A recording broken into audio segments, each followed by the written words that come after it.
Hello friends, आज मैं आपके साथ इकोनॉमिक्स का एक और टॉपिक लेके आया हूँ और टॉपिक का नाम है प्रोडक्शन। चैप्टर का नाम भी है प्रोडक्शन और इस चैप्टर के सारे लिंक्स आपको इस वीडियो के डिस्क्रिप्शन में मिल जाएंगे। चलिए शुरू करते हैं कि प्रोडक्शन होता क्या है। Goods and services are needed to satisfy people's wants. जो हमारी जो वांट्स हैं उनको पूरा करने के लिए हमें क्या चाहिए? Goods and services. Therefore goods need to be produced. जो हमें चाहिए बीइंग कंज्यूमर, उनको कोई ना कोई तो बनाएगा ही ना, उनको कहीं ना कहीं तो उनको बनाया ही जाएगा ना। ठीक है। Economists use the concept of production in a way which is different from layman's concept of production. जो इकोनॉमिस्ट हैं वो प्रोडक्शन को थोड़ा डिफरेंट तरीके से डिफाइन करते हैं, डिफरेंट तरीके से समझाने की कोशिश करते हैं, इंस्टेड ऑफ जो आम इंसान कहते हैं कि प्रोडक्शन क्या है, माल बनाना, ठीक है, सिर्फ गुड्स बनाना। उसके हिसाब से डिफरेंट तरीके से इसको जो है इस टॉपिक को एक्सप्लेन करने की कोशिश करते हैं economists. In everyday usage production refers to the act of creating something. अगर हम आम आम लैंग्वेज में या आम भाषा में बोलें या सिंपल लैंग्वेज या कॉमन लैंग्वेज में बोलें तो प्रोडक्शन का मतलब है कुछ ना कुछ क्रिएट करना। ठीक है, कोई ऐसा काम करना जिससे कुछ ना कुछ आप गुड वगैरह बना रहे हो। ठीक है। In this sense, production refers to the physical conversion of raw material into tangible goods. तो इस सेंस में अगर प्रोडक्शन को देखें तो उसका मतलब होता है कि जो रॉ मटेरियल लिया उसका कोई ना कोई फिजिकल गुड या फिर टेंजिबल गुड बना दिया जिसकी कोई साइज है या शेप है। बट जो इकोनॉमिस्ट है वो डिफरेंट तरीके से सोचते हैं।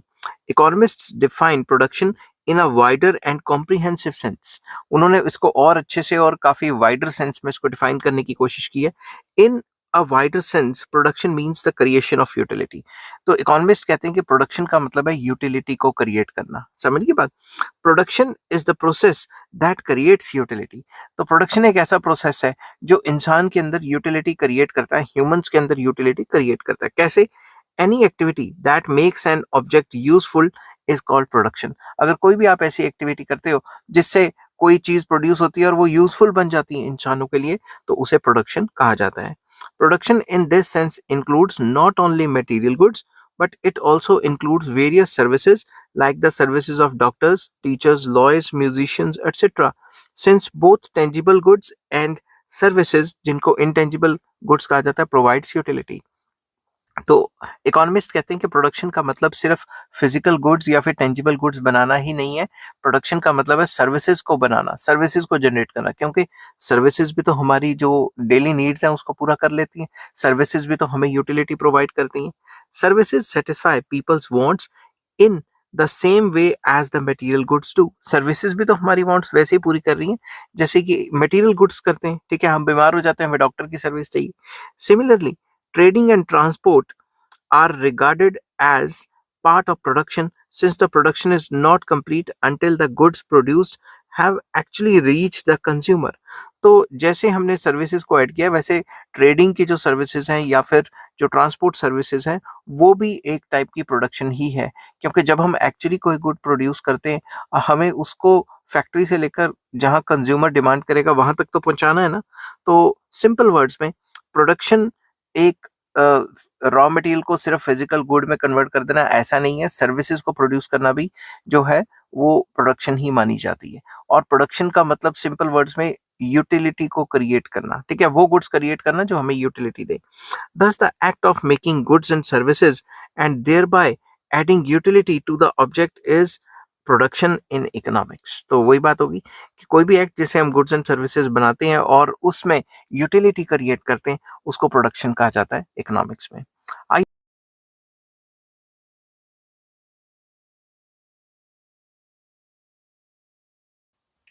हेलो फ्रेंड्स, आज मैं आपके साथ इकोनॉमिक्स का एक और टॉपिक लेके आया हूँ और टॉपिक का नाम है production function.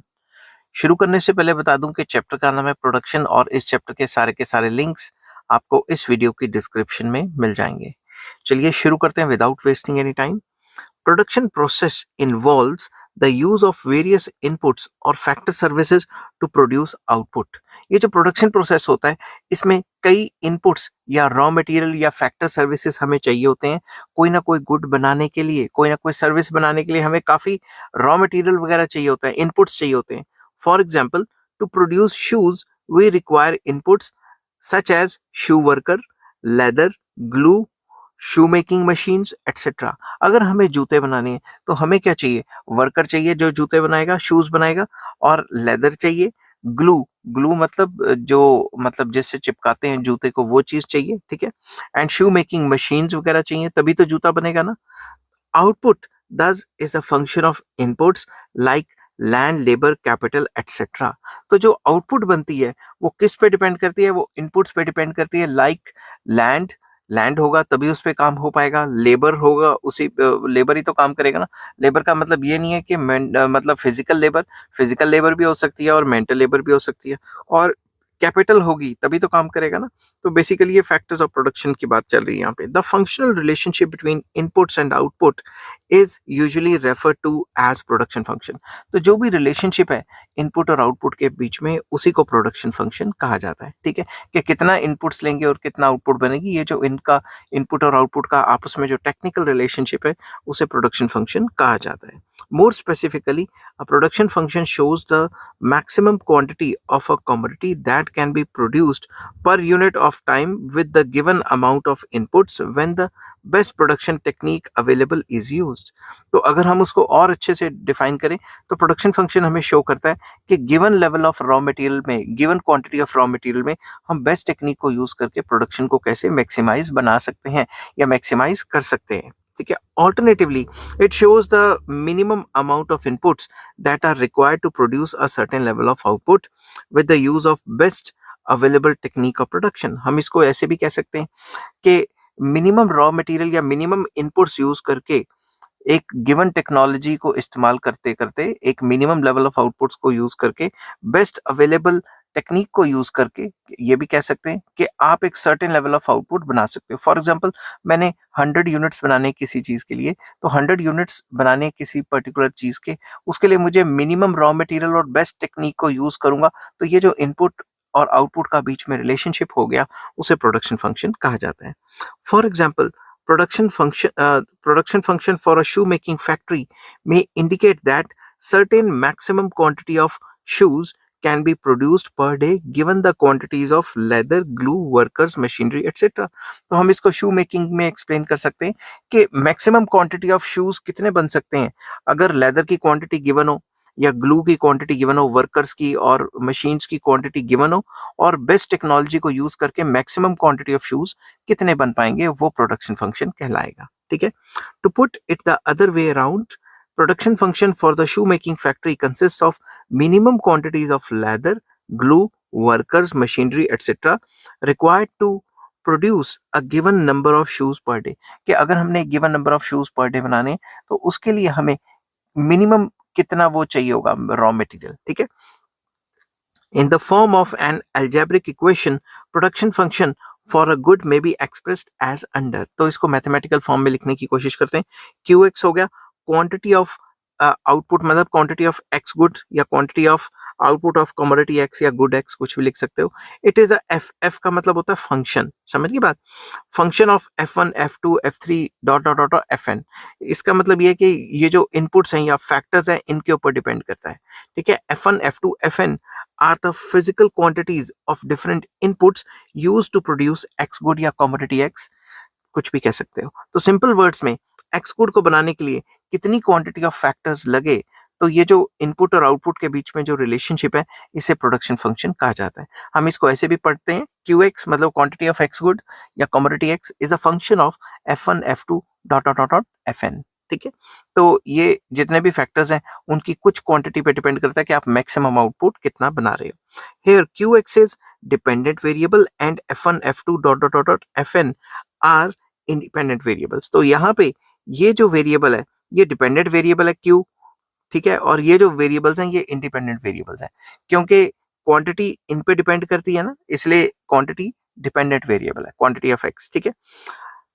If we assume that there are only two inputs, अगर हम ये मान के चलते हैं कि दो ही फैक्टर्स हैं, दो ही इनपुट्स हैं, ठीक है, नेमली लेबर जिसको कैपिटल एल से डिनोट किया गया है एंड कैपिटल जिसको कैपिटल के से डिनोट किया गया है, then the simple production function can be stated as this quantity of X good या क्वांटिटी ऑफ गुड एक्स या commodity X, it is a function of labour and capital. In this simple production function, the quantity of commodity X produced is the function that is depends upon the quantity of labour and capital. तो इस equation का मतलब ये कि जो भी आप quantity of X good बना रहे हो वो लेबर और कैपिटल पे डिपेंड करती है।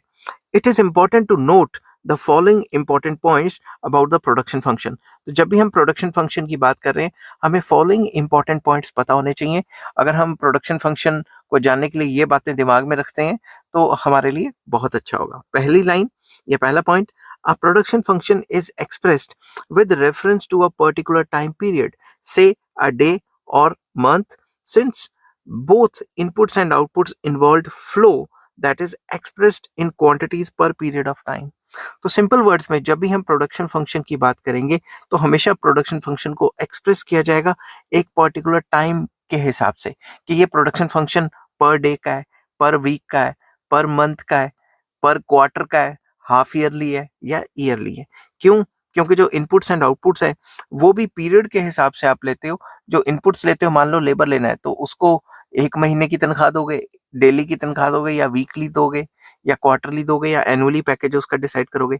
तो हमेशा प्रोडक्शन फंक्शन जो है किसी पर्टिकुलर टाइम पीरियड से ही रिलेटेड रहता है। सेकंड पॉइंट आ जाता है, it expresses a physical relation between both inputs and outputs are expressed in physical terms. तो सिंपल वर्ड्स में it expresses a physical relation. ये एक फिजिकल रिलेशनशिप बताता है। क्यों? क्योंकि जो इनपुट और आउटपुट है वो फिजिकल टर्म्स में होते हैं। जैसे आउटपुट कितना हुआ, इतनी हजार क्वांटिटी, इनपुट कितना यूज हुआ, इतने यूनिट इतने यूनिट। तो ये जो प्रोडक्शन फंक्शन है ये फिजिकल रिलेशनशिप बताता है किसके बीच में, इनपुट और आउटपुट के बीच में, क्योंकि उनकी क्वांटिटीज डिफाइंड होती हैं कि इतना इनपुट यूज करेंगे और इतना आउटपुट बनेगा। समझिए बात।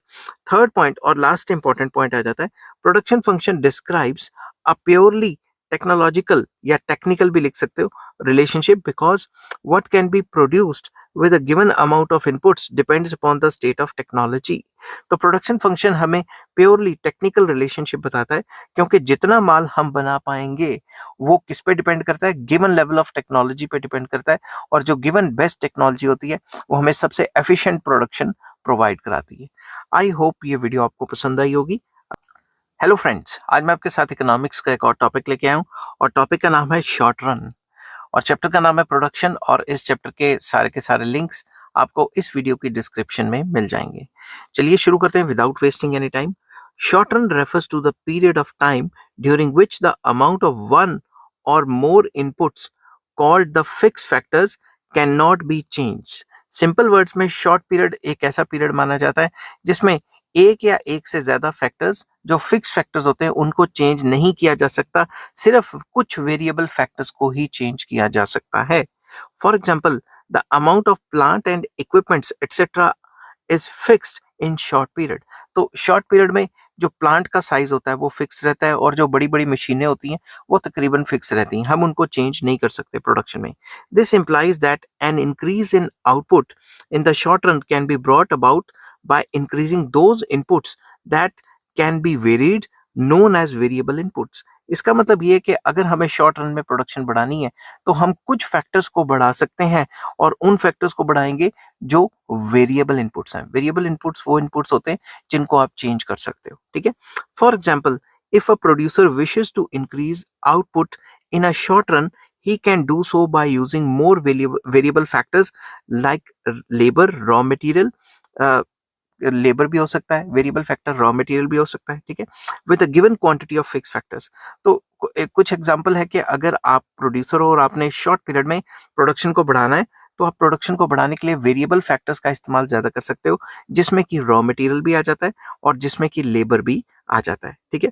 क्योंकि लेबर को आप शॉर्ट टर्म के लिए उनको दिहाड़ी फालतू दे के उनकी ओवर टाइम लगवा के काम करवा सकते हो ना, और अगर आपके पास रॉ मटेरियल पड़ा है या इजीली अवेलेबल है तो वो भी वेरिएबल फैक्टर हो गया, ठीक है। This implies that short run is short run is fixed plant period।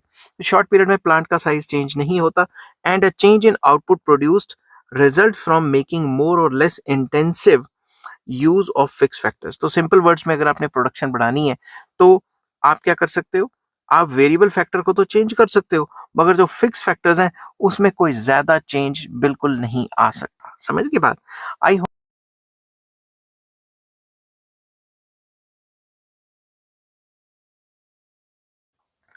Hello friends, आज मैं आपके साथ इकोनॉमिक्स का एक और टॉपिक लेके आया हूँ और टॉपिक का नाम है लॉन्ग रन। शुरू करने से पहले बता दूं कि चैप्टर का नाम है प्रोडक्शन फंक्शन और इस चैप्टर के सारे लिंक्स आपको इस वीडियो की डिस्क्रिप्शन में मिल जाएंगे। चलिए शुरू करते हैं without wasting any time. Long run is defined as the time period during which all factors of production can be varied and there are no fixed factors। तो लॉन्ग पीरियड एक ऐसा पीरियड है जिसमें सारे के सारे जो फैक्टर्स ऑफ प्रोडक्शन होते हैं या प्रोडक्शन के लिए जो फैक्टर्स चाहिए होते हैं वो वेरिएबल होते हैं और कोई भी फैक्टर फिक्स नहीं होता। हम हर एक फैक्टर को चेंज कर सकते हैं, मगर एक बात याद रखनी है, सारे के सारे फैक्टर्स सेम रेशियो में ही बढ़ेंगे। ठीक है। A firm in the long run can install a new plant or set up a new factory building। तो लॉन्ग पीरियड में कोई नया प्लांट बनाया जा सकता है या नई फैक्ट्री की बिल्डिंग बनाई जा सकती है। तो सारे फैक्टर्स वेरिएबल होते हैं, चेंज किए जा सकते हैं। Long run is the period during which the size of plant can be change. वही वाली बात। Thus, all the factors are variable in long run, meaning that their quantities can be increased or decreased for increasing or decreasing the volume of output।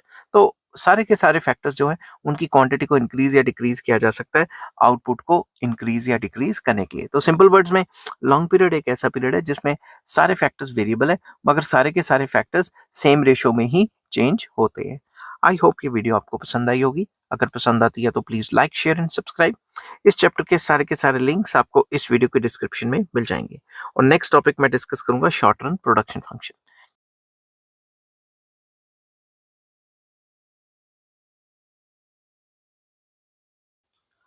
Hello friends, आज मैं आपके साथ economics का एक और टॉपिक लेके आया हूँ और टॉपिक का नाम है शॉर्ट रन प्रोडक्शन फंक्शन और चैप्टर का नाम है प्रोडक्शन फंक्शन और इस चैप्टर के सारे लिंक्स आपको इस वीडियो के डिस्क्रिप्शन में मिल जाएंगे। चलिए विदाउट वेस्टिंग एनी टाइम शुरू करते हैं। अ short run production function refers to a situation when only one input is variable and all other inputs are assumed to be constant। तो शॉर्ट टर्म प्रोडक्शन फंक्शन एक ऐसा production function है जिसमें एक factor variable होता है और बाकी के सारे फैक्टर्स फिक्स्ड होते हैं या कांस्टेंट रहते हैं। Here we study the effect of change in quantity of one input on the total output while keeping all other inputs constant। तो हम इसमें डिस्कस करते हैं कि एक फैक्टर के चेंज होने से सारी की सारी प्रोडक्शन में क्या फर्क पड़ा अगर बाकी के सारे फैक्टर्स कांस्टेंट रहे। तो हम इसको ऐसे भी लिख सकते हैं, quantity of X good is a function of labour and capital को हमने कांस्टेंट ले लिया। समझिए बात। तो शॉर्ट पीरियड में जो है कुछ फैक्टर्स फिक्स रहते हैं, लेबर ही वेरिएबल होता है, ये आपको पता ही है। तो लेबर के चेंज होने से या वो फैक्टर्स जो वेरिएबल है उनके चेंज होने से आउटपुट में क्या फर्क पड़ेगा, ये शॉर्ट रन प्रोडक्शन फंक्शन में हम डिस्कस करते हैं। At any point of time there is certain capital stock that is a set of machines. हमें ये पता है कि किसी भी पॉइंट ऑफ टाइम में हमारे पास जो फैक्ट्री है उसमें गिवन मशीन्स होती हैं। ठीक है। If more workers are applied on these given factors to produce more, the relationship between variable inputs, say labor and output, is called short run production function। तो सिंपल वर्ड्स में मान लो मेरे पास 10 मशीनें पड़ी हैं, 10 कैपिटल या फिर मशीन्स लगा देता हूं यहाँ पे। ठीक है। और मान लो 5 लेबर हैं। ठीक है। अब शॉर्ट पीरियड में मैं लेबर को बढ़ा देता हूँ, लेबर की क्वांटिटी मैं बढ़ा के 10 कर देता हूँ।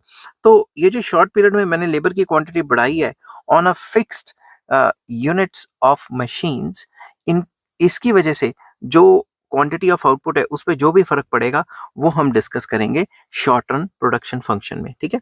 Hence the short run production function can be expressed as quantity of X good is a function of labour, क्योंकि बाकी सारे फैक्टर्स तो कांस्टेंट है, जैसा कि मैंने ऊपर बताया था कि भाई कैपिटल कांस्टेंट रहेगी। ठीक है। तो next, the behaviour of output when only one input is changed and other inputs are fixed is termed as returns to a factor. तो ये जो बिहेवियर है कि एक फैक्टर के चेंज होने से और बाकी सारे फैक्टर्स फिक्स रहे तो प्रोडक्शन पे क्या असर पड़ेगा, उसे हम रिटर्न्स टू अ फैक्टर कहते हैं, जिसके अंदर increasing returns to a factor, diminishing returns to a factor, constant returns to a factor. Short period में 3 लॉज हम डिस्कस करते हैं। ठीक है।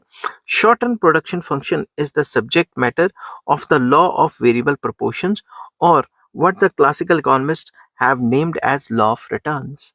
तो बेसिकली ये जो शॉर्ट पीरियड प्रोडक्शन फंक्शन है ये इसके अंदर हम क्या पढ़ते हैं, लॉ ऑफ वेरिएबल प्रोपोर्शन या लॉ ऑफ रिटर्न्स पढ़ते हैं, या कई बुक्स में इसको law of returns to a factor भी कहा गया है, क्योंकि शॉर्ट पीरियड में एक फैक्टर वेरिएबल होता है और बाकी सारे फैक्टर फिक्स होते हैं। तो हम ये देखते हैं शॉर्ट टर्म प्रोडक्शन फंक्शन में कि वेरिएबल फैक्टर को चेंज करके टोटल आउटपुट में क्या फर्क पड़ा।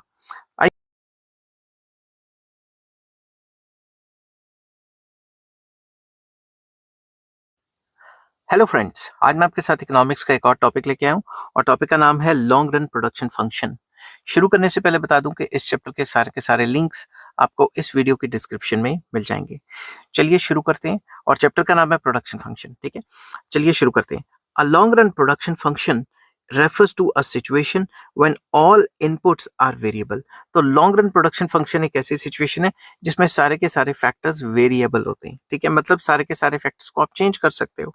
Long run production function studies changes in output when all inputs used in the production of a commodity are changed simultaneously and in the same proportion। यहाँ production नहीं लिखना था, सेम प्रोपोर्शन आना था। ठीक है, सेम प्रोपोर्शन, मतलब ये लॉन्ग रन प्रोडक्शन फंक्शन हम पढ़ते हैं उस टाइम पे जब हम रिलेशनशिप देखते हैं कि सारे के सारे फैक्टर्स को सेम रेशियो में या सेम परसेंटेज में चेंज करें तो आउटपुट पे क्या फर्क पड़ेगा। मैं इसको ऐसे भी लिख सकता हूँ कि quantity of X good is a function of labour and capital. तो लेबर भी वेरिएबल है, कैपिटल भी वेरिएबल है। अगर मैं लेबर 10% बढ़ा रहा हूँ तो मुझे कैपिटल भी 10% बढ़ानी पड़ेगी। तो सिंपल वर्ड्स में लॉन्ग पीरियड कहता है कि अगर सारे के सारे फैक्टर्स वेरिएबल हैं और सारे के सारे फैक्टर्स को सेम प्रोपोर्शन में इंक्रीज किया जाए या चेंज किया जाए तो उससे प्रोडक्शन पे क्या असर पड़ेगा। ठीक है, तो in the same proportion। ठीक है, thus the long run production function can be expressed as quantity of x good is a function of capital and labor। क्योंकि यहाँ पे लेबर एंड कैपिटल या कैपिटल लेबर लिख लो कोई फर्क नहीं पड़ता, दोनों के दोनों फैक्टर्स वेरिएबल हैं। The response of output changes in the scale of all the factors in the same proportion is termed as returns to scale. तो जब भी हम ये सिचुएशन पढ़ते हैं कि लॉन्ग रन में सारे के सारे फैक्टर्स बढ़ गए और सेम रेशियो से बढ़ने की वजह से आउटपुट में क्या फर्क आया, तो उसको हम डिस्कस करते हैं रिटर्न्स टू द स्केल के अंदर। तो law of returns to the scale भी होते हैं। तो law of returns to the scale में तीन लॉज आ जाते हैं, increasing returns to scale, diminishing returns to scale and constant returns to scale. ये तीनों लॉज आ जाते हैं जो कि मैंने ऑलरेडी एक्सप्लेन किए हुए हैं। अगर आपको इनमें में से कोई भी चीज लॉन्ग क्वेश्चन के लिए चाहिए जो मैंने ऑलरेडी एक्सप्लेन किया, आप मुझे नीचे कमेंट कर सकते हैं, मैं आपके साथ लिंक शेयर कर दूंगा।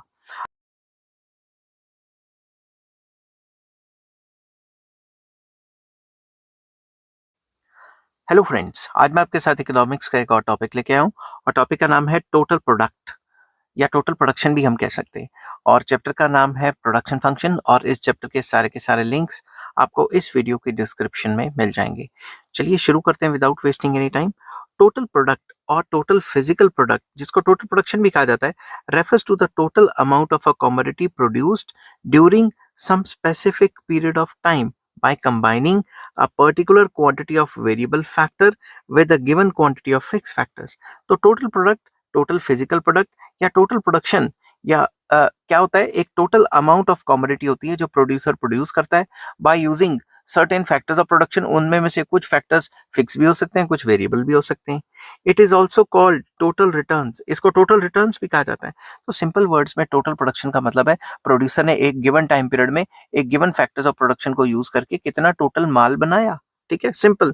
तो टोटल प्रोडक्शन का फॉर्मूला है average production multiply by quantity of factor, कि आपने जो भी फैक्टर्स यूज किए मल्टीप्लाई बाय एक फैक्टर ने कितना काम किया जिसे एवरेज प्रोडक्शन कहते हैं, तो टोटल प्रोडक्शन का पता लग जाएगा। एग्जांपल के तौर पे अगर मान लो एक, मैं एग्जांपल ले रहा हूँ, एक लेबर 10 यूनिट बनाता है, तो आपके पास 10 लेबर है, तो आपका टोटल माल कितना बना, 100 यूनिट्स। समझ गए बात। तो ये क्या हुआ, टोटल प्रोडक्शन। आई होप ये वीडियो आपको पसंद आई होगी। अगर पसंद आती है तो please like share and subscribe.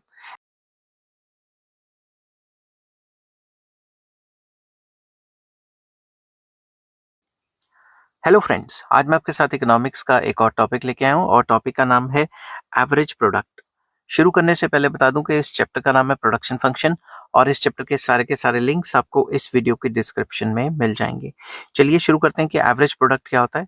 Average product और average physical product of a variable factor refers to the output per unit of a variable factor with a given quantity of fixed factors। तो average product या average physical product या फिर इसको average production भी कहा जाता है, ये होता है कि एक फैक्टर ने कितना काम किया, एक वेरिएबल फैक्टर ने कितना काम किया।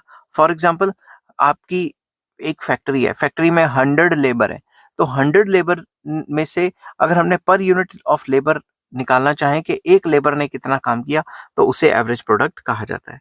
It is also called average returns, कि एक फैक्टर ने एवरेज कितना का काम किया, कितने रिटर्न्स दिए हमें, ठीक है।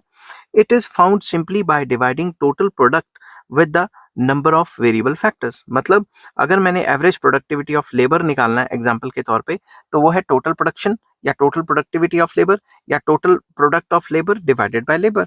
फॉर एग्जांपल, हमारी फैक्ट्री में मान लो कोई भी फैक्ट्री हमारी 100 यूनिट्स बनते हैं और मैंने लेबर रखे हुए 10, तो मैं डिवाइड करूंगा तो पता लग जाएगा ना एक लेबर ने कितना काम किया। समझ की बात। तो एवरेज प्रोडक्ट होता है जो भी आपका वेरिएबल फैक्टर है जिसको आप चेंज कर सकते हो, पर लेबर ने या per unit of variable factor ने कितना काम किया, उसे एवरेज प्रोडक्टिविटी भी कहा जा सकता है, एवरेज प्रोडक्ट या एवरेज फिजिकल प्रोडक्ट और एवरेज प्रोडक्शन भी कहा जा सकता है, और कहीं कहीं एवरेज रिटर्न्स भी कहते हैं। तो नीचे मैंने लिखा हुआ है where APL represents the average product of labour, TPL represents the total product of labor and L represents the quantity of labor। तो जितना टोटल माल बनाया डिवाइडेड बाय जो यूनिट्स हैं आपके फैक्टर के, या यहाँ पे हम लेबर ले रहे हैं तो लेबर के, तो पता लग जाएगा पर लेबर ने कितना काम किया, उसे एवरेज प्रोडक्ट कहते हैं।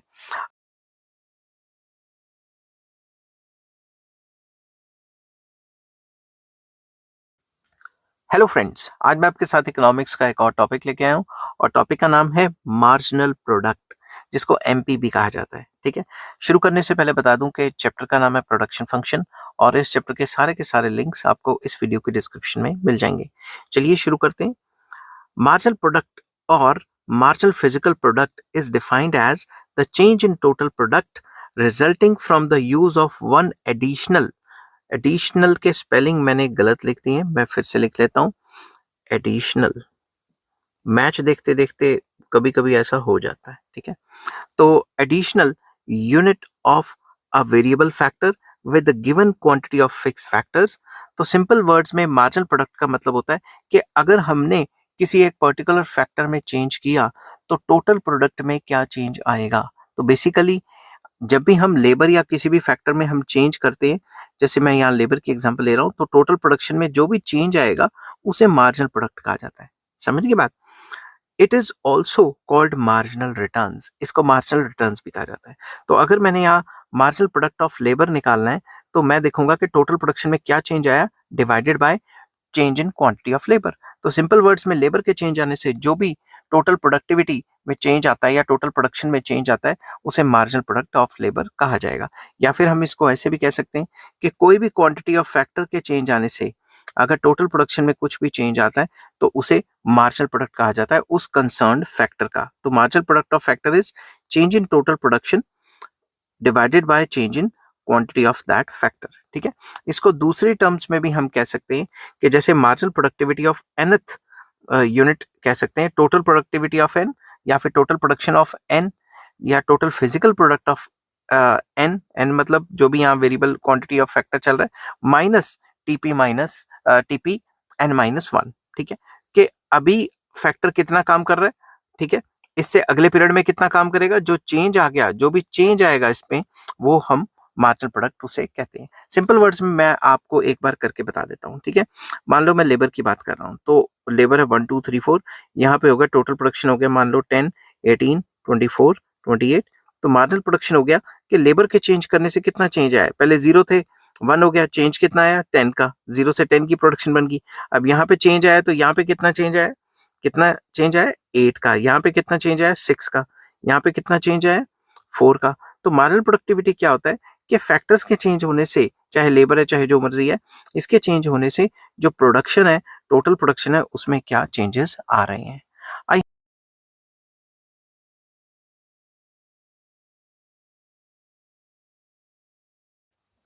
हेलो फ्रेंड्स, आज मैं आपके साथ इकोनॉमिक्स का एक और टॉपिक लेके आया हूँ और टॉपिक का नाम है returns to a factor.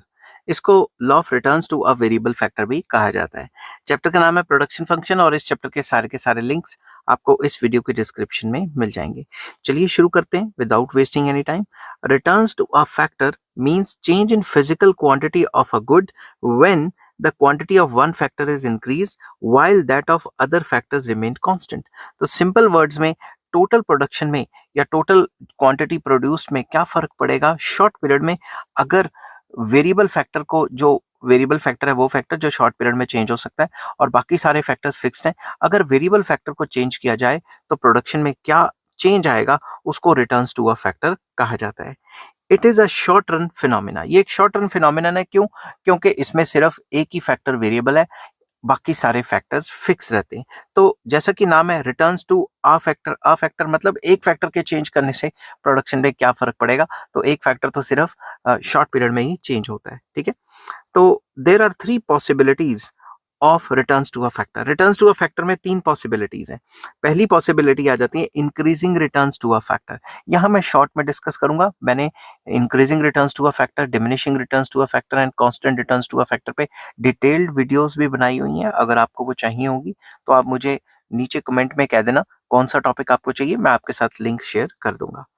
Increasing returns to a factor refers to a situation in which each additional unit of variable factor combined with fixed factors adds more quantity of output. That is, when marginal productivity of variable factor increases as more of it is used, it is called increasing returns to a factor. तो increasing returns to a factor एक ऐसी situation है जिसमें quantity of labour या variable factor को बढ़ाएं तो total production काफी इंक्रीजिंग रेट से बढ़ जाती है. और ये एक ऐसी सिचुएशन भी मानी जाती है जिसमें मार्जिनल प्रोडक्ट काफी तेजी से बढ़ता है. मैं आपको छोटा सा एग्जांपल देता हूँ. ठीक है. मान लो लेबर की बात चल रही है 1 2 3 4 5. तो अगर हम देखें तो increasing returns to a factor में टोटल प्रोडक्शन बढ़ती है मगर इंक्रीजिंग रेट से. जैसे 10 से बढ़ी, अब 20 से बढ़ेगी तो 30 होगी, अब 30 से बढ़ेगी तो 60 होगी, फिर 40 से बढ़ी, फिर 50 से बढ़ी. तो सिंपल वर्ड्स में देखें तो टोटल प्रोडक्शन इंक्रीजिंग रेट से बढ़ रहा है. और टोटल प्रोडक्शन ये जो इंक्रीजिंग रेट से बढ़ रहा है इसको हम increasing returns to a factor कहते हैं, क्योंकि सिर्फ लेबर के बढ़ने से टोटल प्रोडक्शन इंक्रीजिंग रेट से बढ़ रहा है. तो इस केस में अगर मैं मार्जिनल प्रोडक्शन देखूं तो फर्स्ट का अगर मैं 10 ले लूं तो दूसरे में चेंज कितना है 20, फिर चेंज कितना है 30, फिर चेंज कितना है 40, चेंज कितना है 50. तो increasing returns to a factor में जो भी फैक्टर होता है उसकी जो मार्जिनल प्रोडक्शन होती है वो लगातार बढ़ रही होती है. ठीक है. मैंने इसके प्रॉपर टेबल एंड डायग्राम अलग से एक वीडियो में भी बनाए हुए हैं लॉन्ग क्वेश्चन के हिसाब से. अगर आपको वो डिस्कस कर मतलब अगर आपको वो चाहिए होगा तो आप मुझे बता देना, मैं आपके साथ लिंक शेयर कर दूंगा. In other words, in this situation total output increases at increasing rate when more units of a variable factor are combined with a given quantity of fixed factor. कि अगर more variable factors आप इस्तेमाल करें with given quantity of fixed factors तो total production increasing rate से बढ़ती है. तो उसी को ही जो है increasing returns to a factor कहा जाता है. ठीक है. नेक्स्ट जो पार्ट आ जाता है इसमें वो आ जाता है constant returns to a factor. तो constant returns to a factor एक ऐसी सिचुएशन है जिसमें अगर हम वेरिएबल फैक्टर लेबर को बढ़ाएं तो टोटल प्रोडक्शन कांस्टेंट रेट से ही बढ़ती है. ठीक है. मैं इसको एक्सप्लेन करता हूं. Constant returns to a factor refers to a situation in which additional units of a variable factor adds the same amount of output, that is when the marginal product of the variable factor is constant. तो simple words में अगर हम यहाँ variable factor को बढ़ाएं तो total production जो है वो कांस्टेंट रेट से ही बढ़ती है, या फिर हम ये कह सकते हैं जो मार्जिनल प्रोडक्ट होता है वेरिएबल फैक्टर का वो सेम रहता है. ये कैसे रहता है मैं आपको छोटा सा एग्जांपल दे देता हूँ. मान लो यहाँ मैंने क्वांटिटी ऑफ लेबर ले लिया 1 2 3 4 5. टोटल प्रोडक्शन जो है कांस्टेंट रेट से बढ़ रही है तो ये होगी 10 20 30 40 50. तो इस केस में अगर मुझे मार्जिनल प्रोडक्टिविटी या मार्जिनल प्रोडक्शन निकालनी है तो चेंज कितना है, पहले 0 था 10 10 का चेंज आया, कितना चेंज आया 10 10 10, हमेशा 10 10 का ही तो चेंज आ रहा है ना. तो मार्जिनल प्रोडक्शन क्या हुई 10. तो इस केस में मार्जिनल प्रोडक्शन या मार्जिनल फिजिकल प्रोडक्शन सेम रहती है. ठीक है. In other words the additional application of the variable factor increases the output at constant rate. हम ये भी कह सकते हैं कि जैसे जैसे हम एडिशनल फैक्टर्स लगाते हैं तो मार्जिनल प्रोडक्शन जो है वो बढ़ती है, मगर उल्टा बोल गया मैं, मार्जिनल प्रोडक्शन नहीं बढ़ती, मार्जिनल प्रोडक्शन कांस्टेंट रहती है. या फिर आप कह सकते हो कि क्वांटिटी ऑफ लेबर या वेरिएबल फैक्टर के बढ़ाने से टोटल प्रोडक्शन बढ़ती है एट कांस्टेंट रेट. समझ गए बात. नेक्स्ट आ जाता है. अब ये कांस्टेंट रेट के ऊपर भी मैंने लॉन्ग क्वेश्चन ऑलरेडी अपलोड कर दिया हुआ है. थर्ड लॉ जो आ जाता है इसके अंदर वो है diminishing returns to a factor. अब ये diminishing returns to a factor क्या होता है, ये कहता है कि अगर हम लेबर या वेरिएबल फैक्टर को बढ़ाएं तो जो टोटल आउटपुट है उसमें डिमिनिशिंग रेट से इंक्रीज आता है. ठीक है. तो diminishing returns to a factor refers to a situation in which each additional unit of a variable factor adds lesser and lesser amount of output. That is, when the marginal product of a factor falls as more units of it is used. तो जैसे जैसे आप labours का इस्तेमाल ज्यादा करोगे, जो total production है वो डिमिनिशिंग रेट से बढ़ेगी, या फिर कह सकते हो कि मार्जिनल प्रोडक्शन गिर जाएगी। इसको भी मैं एक छोटे से टेबल के साथ एक्सप्लेन करता हूँ। मान लो आपके पास क्वांटिटी ऑफ लेबर है 1 2 3 4 5 6 7, टोटल प्रोडक्शन है मान लो 10। अब डिमिनिशिंग रेट दिखाना है ना, तो पहले 10 से बड़ी, तो 10 से कम से बढ़ाओ, 8 से बढ़ाओ तो 18 होगी, 8 के बाद 6 से बढ़ाओ, 6 के बाद 4 से बढ़ाओ, 4 के बाद 2 से बढ़ाओ, फिर बढ़ाना ही बंद कर दो, फिर उल्टा गिरा दो। इसे कहते हैं diminishing returns to a factor. अगर मैं यहाँ पे मार्जिनल प्रोडक्शन निकालने की कोशिश करूँ, तो पहले 0 थी और 10 का चेंज आया, 10 होगी। नेक्स्ट चेंज कितना है, 8, फिर नेक्स्ट चेंज 6, फिर 4, फिर 2, 0 का चेंज, -2 का चेंज। तो आप ये जो रिलेशनशिप देख पा रहे हैं, ये diminishing returns to a factor की देन है। ठीक है। In this situation, output tends to increase at a diminishing rate as more of variable factor is combined with the fixed factors. अगर ज्यादा वेरिएबल फैक्टर मतलब वेरिएबल फैक्टर्स की quantity को बढ़ा देंगे along with fixed quantity of factors, जो fix factors है उनकी क्वांटिटी सेम रखी, वेरिएबल फैक्टर की क्वांटिटी बढ़ा दी, तो टोटल प्रोडक्शन इंक्रीज तो हो रही है मगर डिमिनिशिंग रेट से इंक्रीज हो रही है। समझ की बात। तो ये जो तीनों के तीनों लॉज हैं, ये रिटर्न्स टू अ फैक्टर की ऑल्टरनेटिव्स में जाने जाते हैं। Various economists explained the behaviour of production function in the short terms in the short run in terms of the above mentioned three laws of returns. तो कई economist हैं, उन्होंने अपने अपने तरीके से एक्सप्लेन किया है। कई कहते हैं इंक्रीजिंग रिटर्न्स आएगा, कोई कहता है डिमिनिशिंग आएगा, कोई कहता है कांस्टेंट आएगा। अपने अपने तरीके से थ्योरी, अपनी थ्योरीज में इस्तेमाल किया हुआ उन्होंने। They explained that increase in the quantity of variable factors on a given quantity of fixed factors will initially lead to increasing returns, but it will ultimately lead to diminishing returns to a factor. तो कईयों का ये मानना है, कई economist हैं उनका ये मानना है कि अगर हम फिक्स फैक्टर्स की क्वांटिटी उतनी रखें और वेरिएबल फैक्टर की क्वांटिटी को इंक्रीज करते रहें, तो शुरू शुरू में इंक्रीजिंग रिटर्न्स आते हैं, और अगर कुछ ज्यादा ही फिक्स फैक्टर्स का इस्तेमाल करना शुरू कर दिया और जो लेबर है या फिर जो वेरिएबल फैक्टर्स है उसकी क्वांटिटी को ज्यादा ही बढ़ा दी, तो डिमिनिशिंग रिटर्न्स भी आ जाते हैं। इस चीज को हम जो लॉ ऑफ वेरिएबल प्रोपोर्शन भी कहते हैं, जिसका नेक्स्ट वीडियो में बनाऊंगा और फुल एक्सप्लेनेशन उसमें मैं करूंगा। The law of constant returns to a factor is the intermediate stage between the increasing returns and the diminishing returns. और ये माना जाता है कि ये जो लॉ ऑफ वेरिएबल ये जो लॉ ऑफ कांस्टेंट रिटर्न्स है, रिटर्न्स टू अ फैक्टर है, ये इंक्रीजिंग रिटर्न्स और डिमिनिशिंग रिटर्न्स के बीच विचाले का टाइम पीरियड माना जाता है। ठीक है। आई होप ये वीडियो आपको पसंद आई होगी। अगर पसंद आती है तो please like, share and subscribe. इस चैप्टर के सारे लिंक्स आपको इस वीडियो के डिस्क्रिप्शन में मिल जाएंगे, और नेक्स्ट टॉपिक जो मैं करवाऊंगा वो होगा लॉ ऑफ वेरिएबल प्रोपोर्शंस।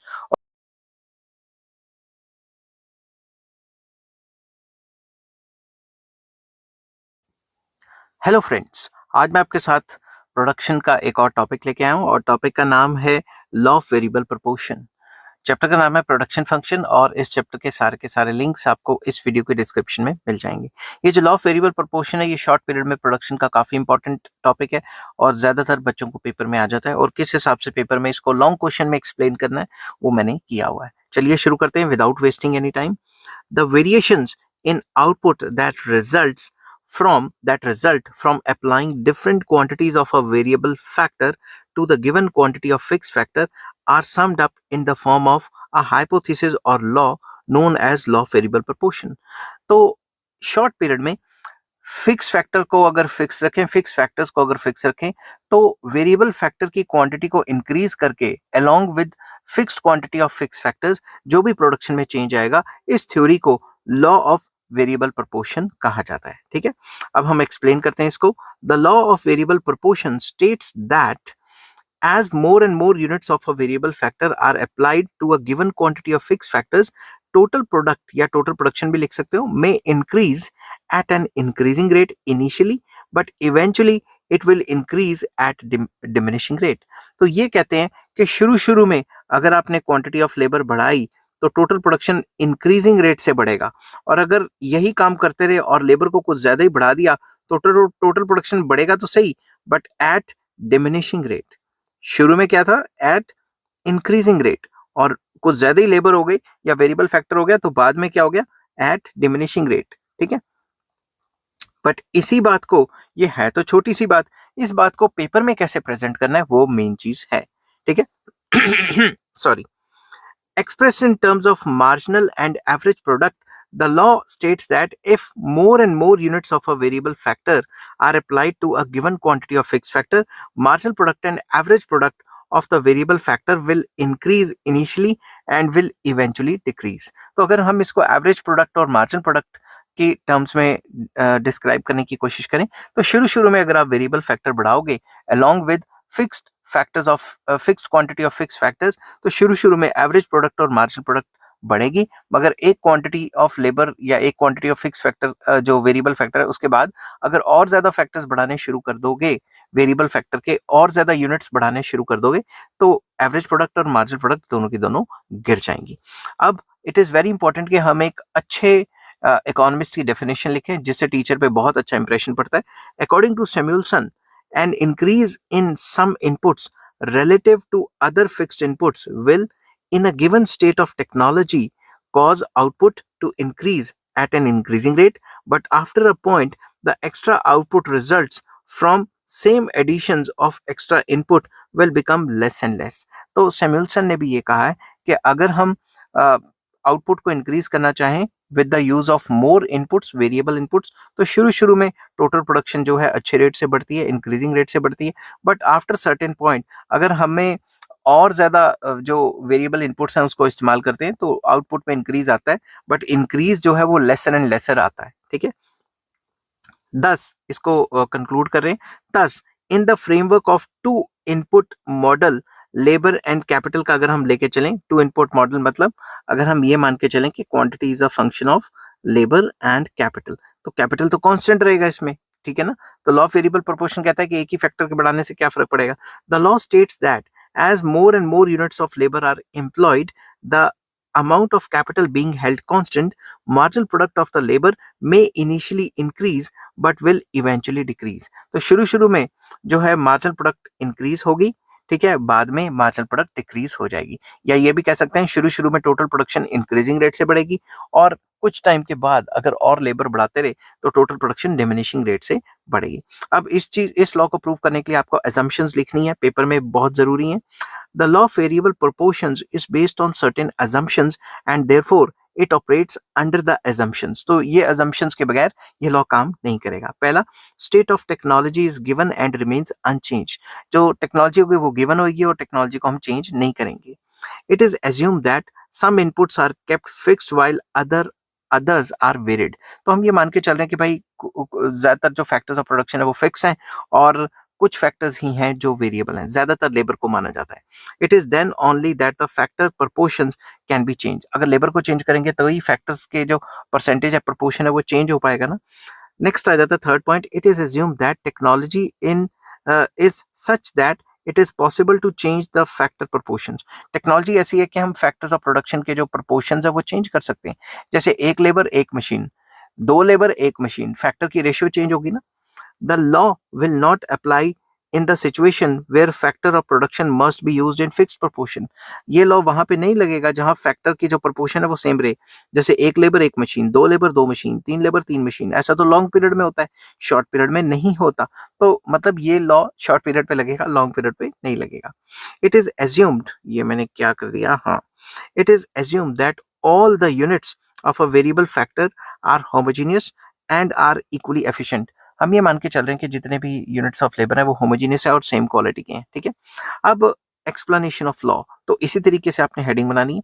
आप लिख सकते हो कि the law of variable proportions can be explained with the help of table and diagram.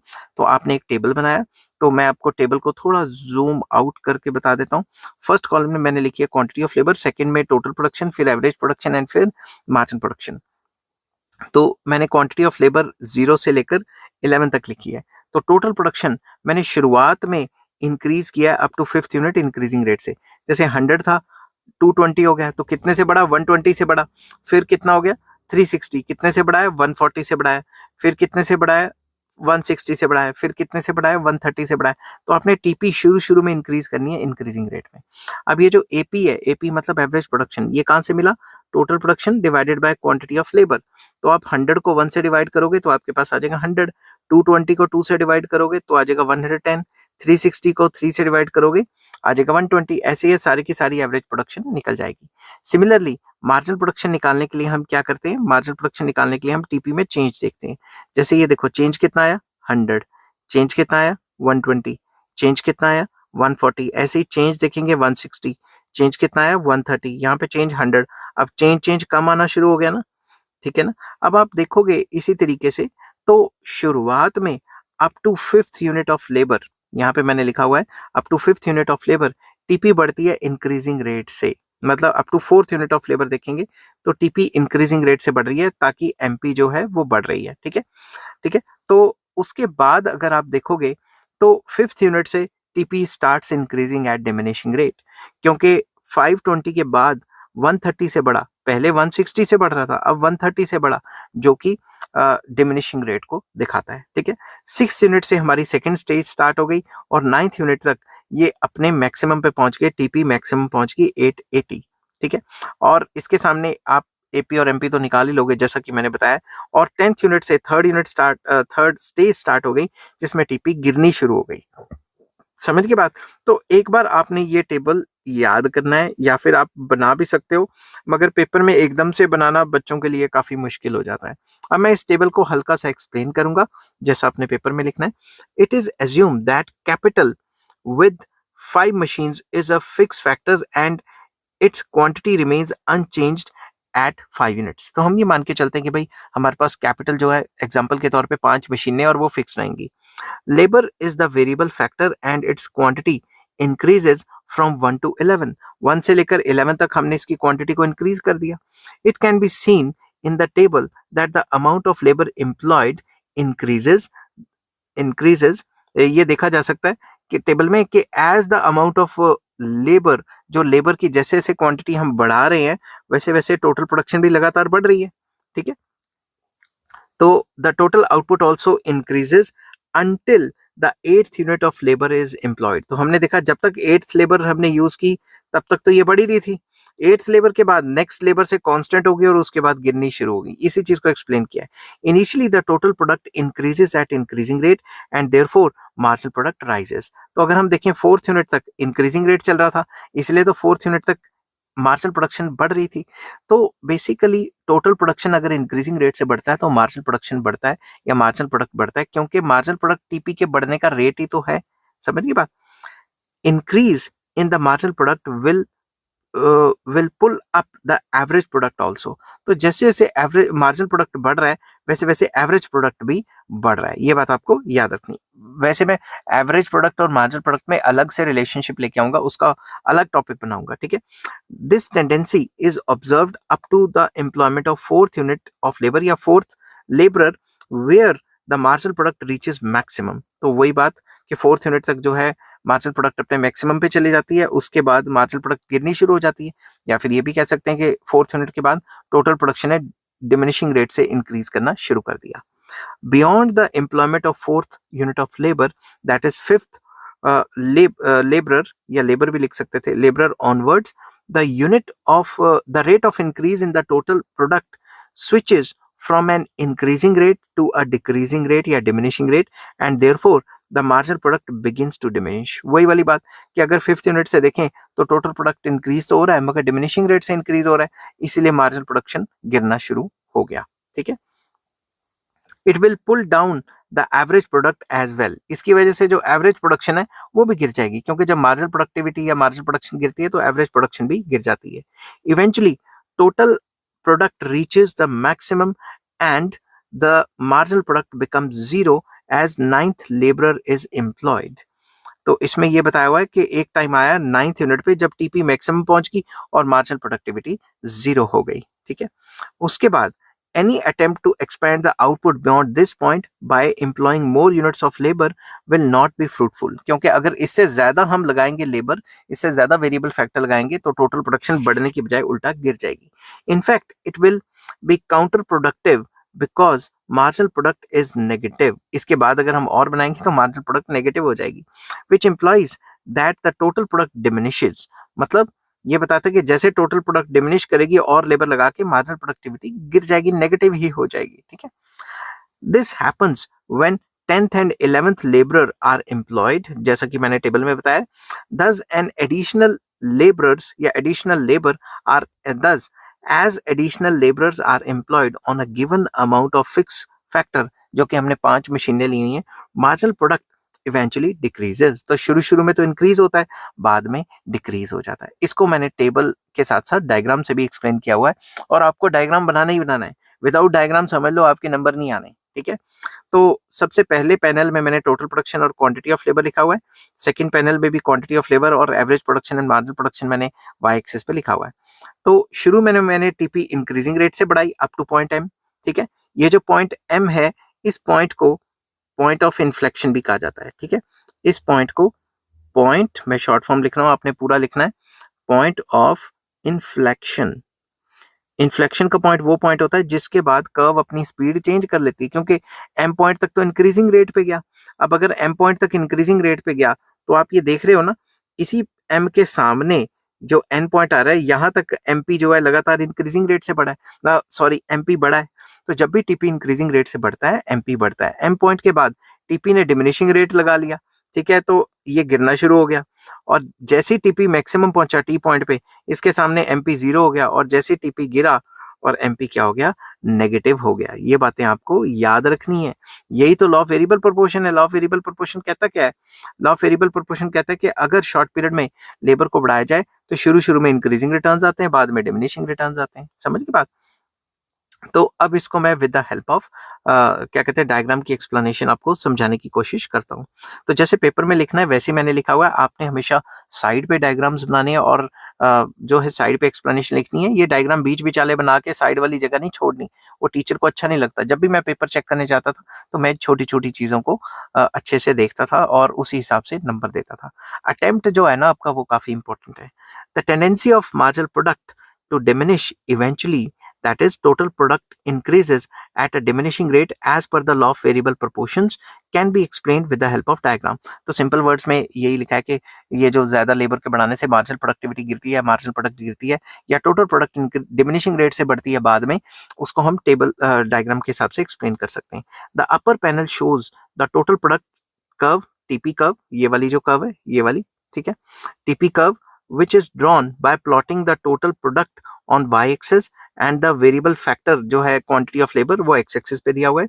The lower panel में अगर हम देखें तो मार्जिनल प्रोडक्ट जो एमपी है एंड एवरेज प्रोडक्ट जो है वो प्लॉट किए गए हैं वाई एक्सिस पे, and the quantity of labour जो है या वेरिएबल फैक्टर वो एक्स एक्सिस पे प्लॉट किया है, जैसा मैंने बताया था।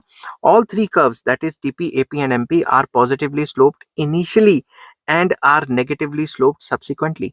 तो शुरू शुरू में देखा जाए तो टीपी कर्व की भी पॉजिटिव स्लोप है, एपी और एमपी दोनों की पॉजिटिव स्लोप है, और बाद में देखा जाए तो सबकी नेगेटिव स्लोप हो गई बाद में। ठीक है, कैसे हुई वो भी मैं आगे डिस्कस करता हूँ। The MP becomes negatively sloped entire earlier than AP curve. कहने का मतलब है एमपी की जो स्लोप है वो नेगेटिवली जल्दी हो गई, और एपी ने पी पॉइंट के बाद नेगेटिव स्लोप पकड़ी है अपनी। समझिए बात? ठीक है, तो अब इसको थोड़ा सा बताते हैं। TP curve is the last one two have negatively sloped, और जो टीपी कर्व थी उसने सबसे लास्ट में जो है अपनी नेगेटिव स्लोप पकड़ी है। तो टीपी की स्लोप जो है सबसे बाद में नेगेटिव हुई है। ठीक है, it can be seen from the upper panel of the figure that TP increases at an increasing rate up to point M, where marginal product is maximum, that is at point N in the lower panel of the figure। तो अब थोड़ा सा explain करते हैं। ध्यान से देखेंगे अगर आप, तो M पॉइंट तक टीपी इंक्रीजिंग रेट से बढ़ रहा है, और M पॉइंट के कॉरेस्पॉन्डिंग ये जो N पॉइंट है ये दिखाता है कि MP ग्रीन कर्व जो है वो बढ़ती रही और अपनी मैक्सिमम पहुंच गई। तो सिंपल वर्ड्स में जब भी टीपी इंक्रीजिंग रेट से बढ़ता है तो एमपी तो बढ़ेगा ही, क्योंकि एमपी तो टीपी का रेट है, तो एमपी भी ये बढ़ेगा। और जहां तक ये इंक्रीजिंग रेट दिखा रहा है पॉइंट एम तक, जिसको पॉइंट ऑफ इन्फ्लेक्शन कहते हैं, उस पॉइंट तक जो मार्जिनल प्रोडक्टिविटी कर्व है वो बढ़ती रहेगी पॉइंट एन तक। ठीक है, उसके बाद क्या होगा, TP increases at diminishing rate या decreasing rate beyond point M. This is also indicated by the negatively sloping portion of the MP curve beyond N in the lower panel. तो इसमें क्या हुआ, जैसे ही एम पॉइंट के बाद TP ने diminishing rate पकड़ ली है, वैसे ही एन पॉइंट के बाद जो मार्जिनल प्रोडक्शन है उसने भी, या मार्जिनल प्रोडक्ट है उसने भी अपनी नेगेटिव स्लोप पकड़ लिया, वो डिमिनिश करनी शुरू हो गई। ठीक है, उसके बाद at point T on the TP curve the total product is maximum and the marginal product is zero point L3 on the MP curve. तो सिंपल वर्ड्स में अगर आप देखोगे तो जैसे टी पॉइंट पे ये जो टीपी कर्व है ये मैक्सिमम हुई, इसी के सामने अगर हम देखें तो इसी के सामने ये जो एमपी है वो जीरो हो गई, एमपी एक्स एक्सिस को टच हो गई, और L3 जो है, ये जो L3 क्वांटिटी ऑफ लेबर है, इसके ऊपर जो मार्जिनल प्रोडक्टिविटी है वो जीरो हो गई। समझ की बात? तो आपने इसी तरीके से बनाना है और एक्सप्लेन करना है। बियॉन्ड टी से ज्यादा अगर आगे चलें, टीपी कर्व जो टोटल प्रोडक्ट कर्व है is decreasing and marginal productivity या marginal product या marginal production is negative as shown by the figure। ये क्या करती है, जैसे ही टीपी कर्व गिरती है, ठीक है, वैसे ही एमपी कर्व नेगेटिव हो जाती है। ठीक है, एक्स एक्सिस को काट के उसके भी नीचे निकल जाती है। समझ की बात? अब उसके बाद thus it is clear that as additional laborers are employed on a given quantity of fixed factors, marginal productivity increases first and it decreases eventually। तो ये माना गया है कि शुरू में अगर आप लेबर को बढ़ाओगे, वेरिएबल फैक्टर को बढ़ाओगे, तो शुरू में टोटल प्रोडक्शन इंक्रीजिंग रेट से बढ़ती है और बाद में डिमिनिशिंग रेट हो जाती है। वैसे ही अगर वेरिएबल फैक्टर को बढ़ाओगे तो शुरू में मार्जिनल प्रोडक्टिविटी या मार्जिनल प्रोडक्शन बढ़ती है, बाद में जो मार्जिनल प्रोडक्शन है ये गिर जाती है। ठीक है, ये आई होप ये सारी चीजें आपको समझ आ रही होंगी। आप पॉज कर करके साथ के साथ भी डायग्राम बना सकते हैं। अब 3 स्टेजेस ऑफ प्रोडक्शन कौन कौन सी हैं वो मैं एक्सप्लेन करूंगा।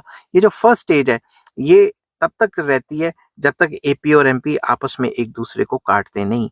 अब ये जो काटते हैं वो किस तरीके से काटते हैं, आप यहाँ पे भी तो कटा सकते थे, यहाँ पे भी तो कटा सकते थे, मगर जैसे ही आपने ये जो कर्व बनाई है मैं आपको थोड़ा सा डिटेल में बता देता हूँ। ठीक है, ये जो कर्व बनाई है आपने, शुरू में इंक्रीजिंग बाद में डिमिनिशिंग रेट। ठीक है, आपने क्या करना है, पॉइंट ऑफ ओरिजिन से एक लाइन खींचनी है जो इस कर्व को टेंजेंट करेगी। ठीक है, जहां पे ये टेंजेंट करेगी ना, उसी के सामने एपी और एमपी को आपस में कटा देना है। समझ की बात? जहां पे ये टेंजेंट करेगी उसी लेवल के सामने एपी और एमपी कटनी चाहिए, इधर और उधर नहीं कटानी आपने। ठीक है, सिर्फ टेंजेंट के लेवल पे कटनी चाहिए, ये चीज आपको दिमाग में रखनी है, तभी एक्यूरेट डायग्राम बनेगा। तो फर्स्ट स्टेज वहां तक है जहां पे एपी और एमपी इक्वल होती हैं, सेकंड स्टेज वहां तक है जहां पे टीपी मैक्सिमम पहुंच जाती है, और थर्ड स्टेज वो है जो कि जहां पे टीपी गिरती है। तो मैंने ये लिखा हुआ है clearly, first stage, second stage और थर्ड स्टेज। सेकंड स्टेज को ही सबसे रैशनल माना जाता है, और क्यों माना जाता है उसको मैंने आगे एक्सप्लेन किया हुआ है डिटेल में। ठीक है, तो सबसे पहले मैं स्टेजेस पे आ जाता हूँ।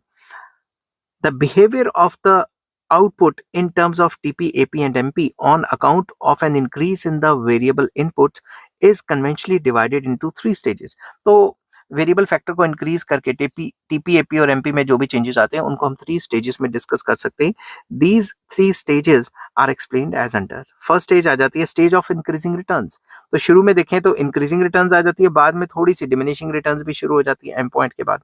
ठीक है, तो इसके अंदर है TP initially increases eight an increasing rate and subsequently at a diminishing rate. शुरू में इंक्रीजिंग रेट से बढ़ रही है अप टू पॉइंट एम, यहां तक जो मैंने बताया ये बढ़ रही है इंक्रीजिंग रेट, और फिर ए पॉइंट तक इसने डिमिनिशिंग रेट का सहारा ले लिया। ठीक है, MP increases first, reaches its maximum and then starts decreasing. तो अब एमपी को देखते हैं। एमपी ने क्या किया, शुरुआत में बढ़ी, ये जो ग्रीन कलर की कर्व है, और एन तक पहुंची जहां पे टीपी इंक्रीजिंग रेट तक बढ़ता है, उसके बाद गिरना शुरू कर दिया। ठीक है, उसके बाद एपी के साथ क्या हुआ, AP increases through out the first stage and reaches its maximum. तो अगर मैं एपी कर्व को आपको दिखाऊं तो एपी लगातार बढ़ती रही फर्स्ट स्टेज तक, ये फर्स्ट स्टेज तक। ठीक है, थ्रू आउट फर्स्ट स्टेज बढ़ती रही एंड पॉइंट तक। समझ की बात? तो अगर लगातार बढ़ती रही है यहां तक, एन पॉइंट नहीं पी पॉइंट तक, और अपना मैक्सिमम हासिल कर लिया। ठीक है, ये जो एन पॉइंट है इसके सामने तो वो इंक्रीजिंग रेट से डिमिनिशिंग रेट हो गया था ना, तो एपी लगातार बढ़ती रही और इसने अपना मैक्सिमम हासिल कर लिया पी पॉइंट पे, जहां पे एपी और एमपी बराबर भी होते हैं। तो सेकंड स्टेज में क्या हुआ, सेकंड स्टेज में भाई स्टेज ऑफ डिमिनिशिंग रिटर्न्स कहा जाता है इसको। इसमें क्या हुआ, in this stage TP continues to increase at diminishing rate and eventually reach its maximum. तो इस स्टेज में क्या हुआ, टीपी लगातार बढ़ती रही मगर डिमिनिशिंग रेट से बढ़ती रही, और सेकंड स्टेज में अपनी मैक्सिमम पे पहुंच गई। ठीक है, मैं इसको थोड़ा सा रब कर देता हूँ। सेकंड स्टेज पे पहुंच गई अपने मैक्सिमम पे टी पॉइंट पे। ठीक है। और सेकंड स्टेज पे क्या हुआ, एमपी लगातार गिरती रही और जीरो होगी और एपी गिरती रही। यही चीज हमने एक्सप्लेन करनी है, ठीक है। तो सेकंड स्टेज में लिखा हुआ है यहाँ पे, MP continues to decrease and eventually becomes zero. जहां पे टीपी मैक्सिमम हुई थी उसके सामने ये जीरो हो गई और AP begins to fall. AP जो है सेकंड स्टेज में गिरनी शुरू हो गई। फिर आ जाती है थर्ड स्टेज, जिसको हम स्टेज ऑफ नेगेटिव रिटर्न्स कहते हैं। In this stage TP diminishes, TP गिर गई, MP becomes negative and AP continues to fall but is always positive. तो इसमें ये बताया गया कि थर्ड स्टेज में टीपी ने भाई गिरना स्टार्ट कर दिया, ठीक है, और एमपी जो है वो नेगेटिव होगी जीरो के बाद, और एपी लगातार गिरती जा रही है थर्ड स्टेज में, मगर कभी भी जीरो या मतलब नेगेटिव नहीं होती। एपी जीरो तभी होगी जब टीपी यहाँ पे जीरो पे टच हो जाएगी। समझ की बात। तो ये थ्री स्टेजेस ऑफ प्रोडक्शन आप पेपर में लिख सकते हैं। फिर अगर आपसे पूछा जाता है कि भाई कॉजेज क्या हैं, शुरू में इंक्रीजिंग रिटर्न्स क्यों आए और बाद में डिमिनिशिंग रिटर्न्स क्यों आए, उसके कॉजेज क्या हैं, तो आपको कॉजेज भी लिखने पड़ सकते हैं। अलग से क्वेश्चन भी आ सकता है और इकट्ठे भी आ सकता है, ठीक है।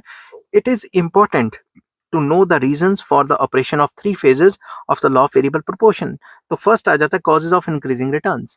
Following are the reasons which underline the increasing returns in stage one. तो stage one में increasing returns क्यों आए उसके बारे में डिस्कस करेंगे। Fuller utilization of fixed factors. तो पहला पॉइंट है, इकोनॉमिस्ट का ये मानना था जो फिक्स फैक्टर्स है उसका इस्तेमाल पहले से अच्छा हो गया। मान लो 10 मशीनें और शुरू में लेबर है हमारे पास 2, तो अगर लेबर को 3, 4, 5, 6, 10 तक लेके जाएंगे तो कम से कम 10 मशीनों का इस्तेमाल तो होगा ना। तो उसी चीज को एक्सप्लेन किया है। Fix factors are generally indivisible, that is we can not divide them as per our requirement. हम फिक्स फैक्टर्स को अपनी रिक्वायरमेंट के हिसाब से डिवाइड नहीं कर सकते। Due to the technical reasons certain minimum quantity of fix factors has to be used whatever be the level of output। आप आउटपुट कितनी भी बनाए, आपको कुछ मिनिमम फैक्टर्स का इस्तेमाल तो फिक्स फैक्टर्स का इस्तेमाल तो मिनिमम क्वांटिटी में करना ही पड़ेगा। Thus, certain minimum labor is required to make optimum use of fixed factor। तो कुछ मिनिमम रिक्वायरमेंट तो लेबर की रहेगी ना कि इतने लेबर होने चाहिए अगर मशीनों को फुली इस्तेमाल करना है। तो मैं एग्जांपल लेता हूँ। In our example of production function या production of ball point pen, मान लो हम पेन प्रोड्यूस कर रहे हैं, 5 machines are absolutely essential to produce pen. Pen को बनाने के लिए मान लो 5 मशीनें आपको चाहिए ही चाहिए। Therefore, at least 5 laborers are needed to operate these 5 machines at any point of time। तो अगर 5 लेबरर्स होंगे तो 5 मशीनों को अच्छे से चलाया जा सकता है। If less workers are used some machinery will remain unutilised. मान लो हमारे पास लेबर ही 2 है और मशीनें 5 हैं, तो कुछ मशीनों का तो इस्तेमाल ही नहीं हो रहा। This is what happens in the first stage. तो फर्स्ट स्टेज में यही होता है कि अभी लेबर बढ़ा रहे होते हैं तो प्रोडक्शन इंक्रीजिंग रेट से बढ़ती है, क्योंकि जो फिक्स फैक्टर है मशीन उसका इस्तेमाल अच्छे से होना शुरू हो गया। जो पहले बेकार पड़ी थी मशीनें जिनका इस्तेमाल नहीं हो रहा था, अब इस्तेमाल होना शुरू हो गया। In the beginning the amount of fix factors is too large while the amount of variable factor is too small.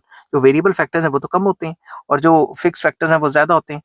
Therefore, fixed factors remains unutilized to some extent। तो फर्स्ट स्टेज में जो फिक्स फैक्टर्स हैं उनकी under utilisation हो रही होती है। Fuller utilisation of fix factors call for greater quantity of variable factor. तो अगर फुलर यूटिलाइजेशन करना है तो लेबर को तो बढ़ाना ही पड़ेगा ना वेरिएबल फैक्टर को। For example, if there is only one labourer he can operate only one machine to at a point of time। at a point of time पे तो एक ही मशीन से काम करेगा। And 4 machines will remain unutilized। और 4 मशीनें वेली पड़ी हैं, फ्री पड़ी हैं, ठीक है। therefore if the number of workers are increased from 1 to 2 and from 2 to 3 and so on, the machines जो कि फिक्स फैक्टर है is utilized better and more effectively। तो जितना हम लेबर बढ़ाएंगे शुरू शुरू में तो उतना प्रोडक्शन में इंक्रीजिंग रिटर्न्स इसलिए आएगा क्योंकि फिक्स फैक्टर जो मशीन है उसका अच्छे से इस्तेमाल हमने शुरू कर दिया। एज अ रिजल्ट, अच्छे से इस्तेमाल मतलब इस्तेमाल तो आए ना, पहले तो फ्री पड़ी थी। As a result additional units of variable factor leads to increase in the marginal product at a variable factor. तो इसी की वजह से जो मार्जिनल प्रोडक्ट है शुरू शुरू में बढ़ता है, या फिर कह सकते हो कि टोटल प्रोडक्शन इंक्रीजिंग रेट से बढ़ता है। In our example the fix factors जो कि 5 मशीन है is fully utilised if 5 workers are employed. तो जब तक 5 वर्कर्स एम्प्लॉयड नहीं हो जाते तब तक तो अंडर यूटिलाइजेशन रहेगी। 5 फैक्टर इस्तेमाल हो जाएंगे, 5 बंदे 5 लेबर हो जाएंगे, मतलब 5 लेबर 5 मशीनें हो जाएंगी, तो हमारी फुलर यूटिलाइजेशन अब शुरू हो जाएगी। अब इसमें एक और रीजन है, increase in efficiency. Increasing returns इसलिए भी आते हैं कि एफिशिएंसी इंक्रीज हो गई। As the number of variable factors is increased in the first stage, the efficiency of variable factor itself increases। कुछ इकोनॉमिस्ट का ये मानना है कि जैसे जैसे फैक्टर्स ऑफ प्रोडक्शन जो लेबर है वेरिएबल फैक्टर उसको इंक्रीज करेंगे तो उनकी एफिशिएंसी भी बढ़ जाएगी। This is because of the division of labour and specialisation. उनका ये मानना था ये इसलिए होता है क्योंकि डिवीजन ऑफ लेबर है, हर एक बंदे को अलग अलग काम दे देंगे और उस काम में वो काम कर करके उसकी स्पीड बन जाएगी और वो एफिशिएंट हो जाएगा, समझ की बात, और स्पेशलाइज हो जाएगा वो पर्टिकुलर काम में। विद मोर लेबरर्स, जो कि वेरिएबल फैक्टर है, it is possible to divide the work among the labourers according to their skills and aptitude. तो जितने ज्यादा लेबर होंगे उतना ही काम आप फैला सकते हो, उनकी स्किल्स के हिसाब से उनको स्पेशलाइज्ड काम दे सकते हो। This results in specialisation and increase in efficiency. इसकी वजह से स्पेशलाइजेशन आ जाएगी और एफिशिएंसी में इंक्रीज आ जाएगा। नेक्स्ट आ जाता है causes of diminishing returns। भाई diminishing returns क्यों आए, ठीक है। diminishing returns to a factor arise due to following reasons। Number one, disturbing the optimum proportions। अब 5 लेबर थे, 5 मशीनें थी, अगर उससे ज्यादा लेबर बना लेंगे तो मशीनों की और लेबर की प्रोपोर्शन खराब हो जाएगी। As more and more quantity of the variable factor is employed on the given amount of a fixed factor, the fixed factor is better utilized। ठीक है, सिंपल वर्ड्स में ये कहा गया है कि शुरुआत में अगर हम more and more quantity of variable factor employ करते हैं given quantity of fix factor में, तो फिक्स फैक्टर जो है बेटर यूटिलाइज होगा। It is but there is a limit up to which this happens. एक लिमिट तक ही कर सकते हैं ना। There is an optimum combination of fixed and variable factors when the fixed factor is fully and efficiently utilized। एक limit है कि किस हद तक हम फुल जो है कैपेसिटी में काम कर सकते हैं और किस हद तक हम एक मशीन के ऊपर लेबर को ज्यादा से ज्यादा इस्तेमाल कर सकते हैं। अगर उससे ज्यादा लेबर लगा तो डिमिनिशिंग रिटर्न्स आ जाएंगे। In our example, if more than 5 workers are put on a fixed factor, मतलब फिक्स फैक्टर्स जो है वो 5 मशीनें हैं ना, उससे ज्यादा 5 बंदों से ज्यादा लगा दिए तो optimum factor combination is disturbed. अब आप खुद सोचो, 5 लैपटॉप है, 5 बंदे बैठेंगे तो अच्छी तरीके से काम करेंगे। अगर 5 लैपटॉप पे 10 बंदे बैठ जाएंगे, कहां से काम होगा। This leads to a fall in the average product and marginal product, जिसकी वजह से average product and marginal product गिर जाता है। सेकंड कॉज आ जाता है इसका डिमिनिशिंग रिटर्न्स का, imperfect substitutability of factors of production। जो factors of production है वो perfect substitutes आपस में नहीं होते, मतलब जितना एक बंदा काम करता है क्या पता जो अगला बंदा लगे वो उतना अच्छी तरीके से काम ना करे। factors of production are imperfect substitutes of each other। up to some stage we can substitute one factor for another factor। एक हद तक तो, एक स्टेज तक तो हम एक फैक्टर को दूसरे फैक्टर से चेंज कर सकते हैं, बट वो एक हद तक ही रहता है। हर एक को हम ये नहीं मान सकते कि सारे के सारे फैक्टर्स सेम क्वालिटी का काम करेंगे या सेम या फिर कह सकते हो कि परफेक्ट सब्स्टिट्यूट्स हैं एक दूसरे के। For example, more labour can be employed in place of capital. ठीक है, एग्जाम्पल दे रहा हूं एक, more labour can be employed in place of capital but there is a limit to which one input can be substituted for another. आप ज्यादा labour लगा के काम करा सकते हो मगर आपको कुछ ना कुछ मशीन तो चाहिए होगी। ये तो हो ही नहीं सकता कि मशीन चाहिए ना हो और सारे के सारे लेबर लगा दो।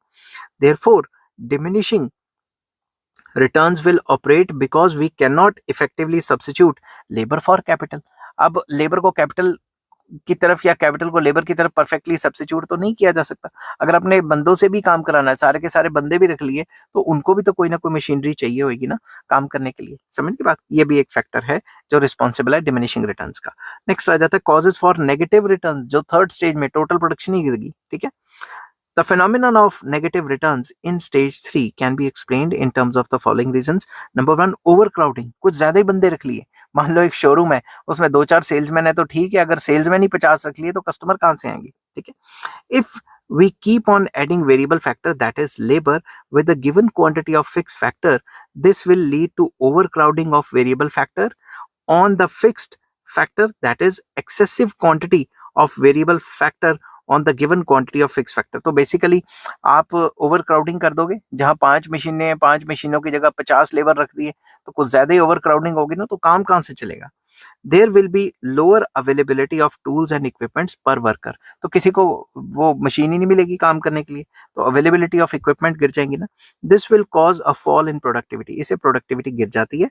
More over, if there are too many workers on a given amount of fixed factors, they will come in each other's way and disturb others. तो बेसिकली अगर कुछ ज्यादा ही लेबर होंगे वो एक दूसरे के काम में दखल अंदाजी देंगे और एक दूसरे को डिस्टर्ब ज्यादा करेंगे, काम कम करेंगे, गप्पे गुप्पे ज्यादा मारेंगे. This causes a fall in production. इसकी वजह से प्रोडक्शन गिर जाती है.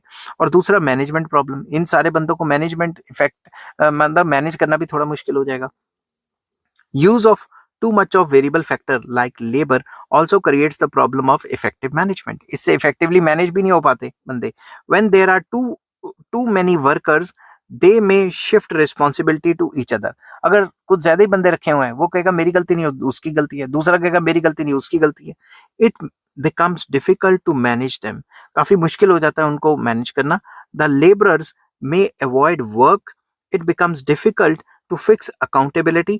All this leads to decrease in efficiency. तो लेबरर्स कामचोर हो जाएंगे कि दूसरा काम कर तो रहा है, अकाउंटेबिलिटी फिक्स नहीं होगी, वो कहेगा उसकी गलती है, वो कहेगा उसकी गलती है, एक दूसरे पे इल्जाम लगाएंगे. इस सब से जो है एफिशिएंसी डिक्रीज हो जाती है.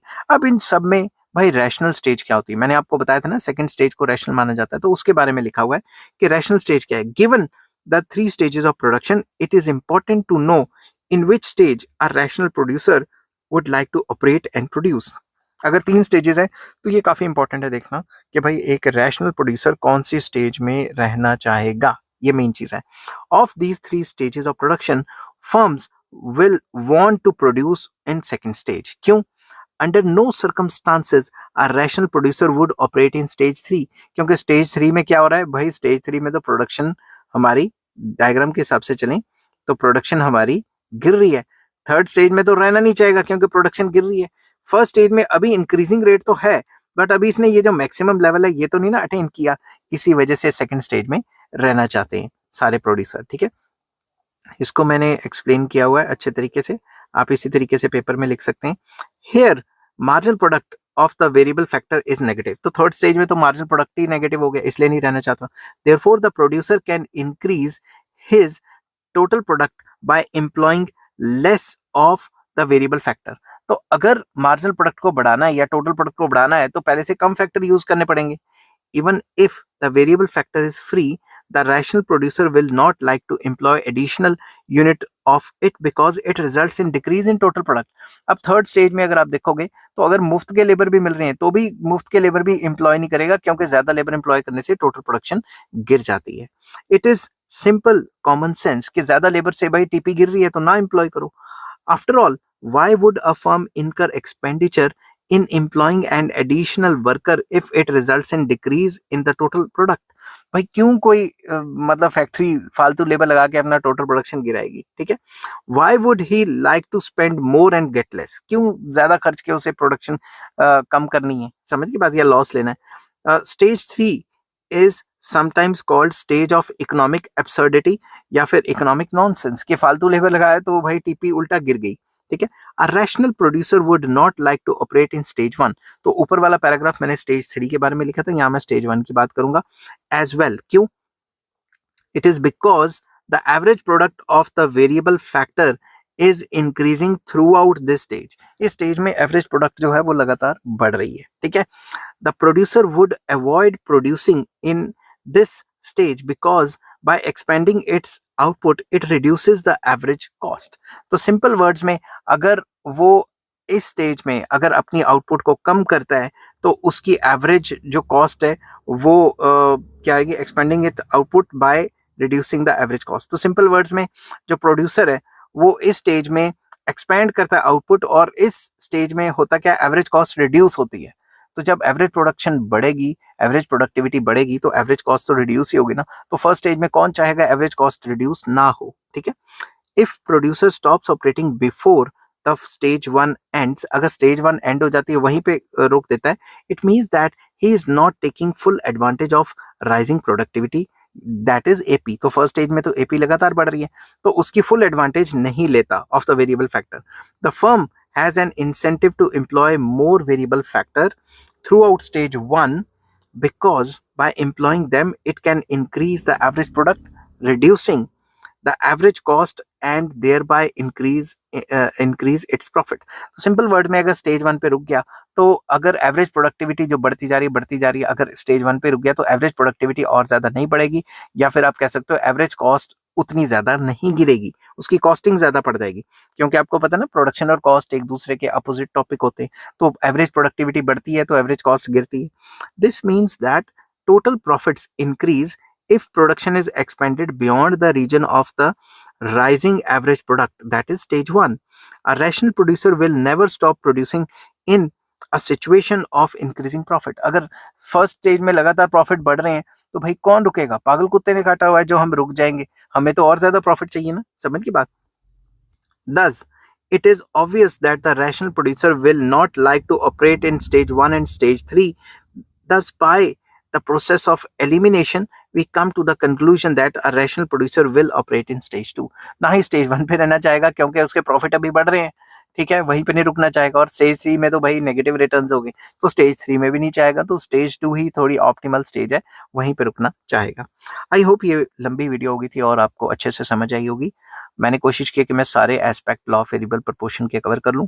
और अगर आपको ये वीडियो पसंद आती है तो please like share and subscribe. इस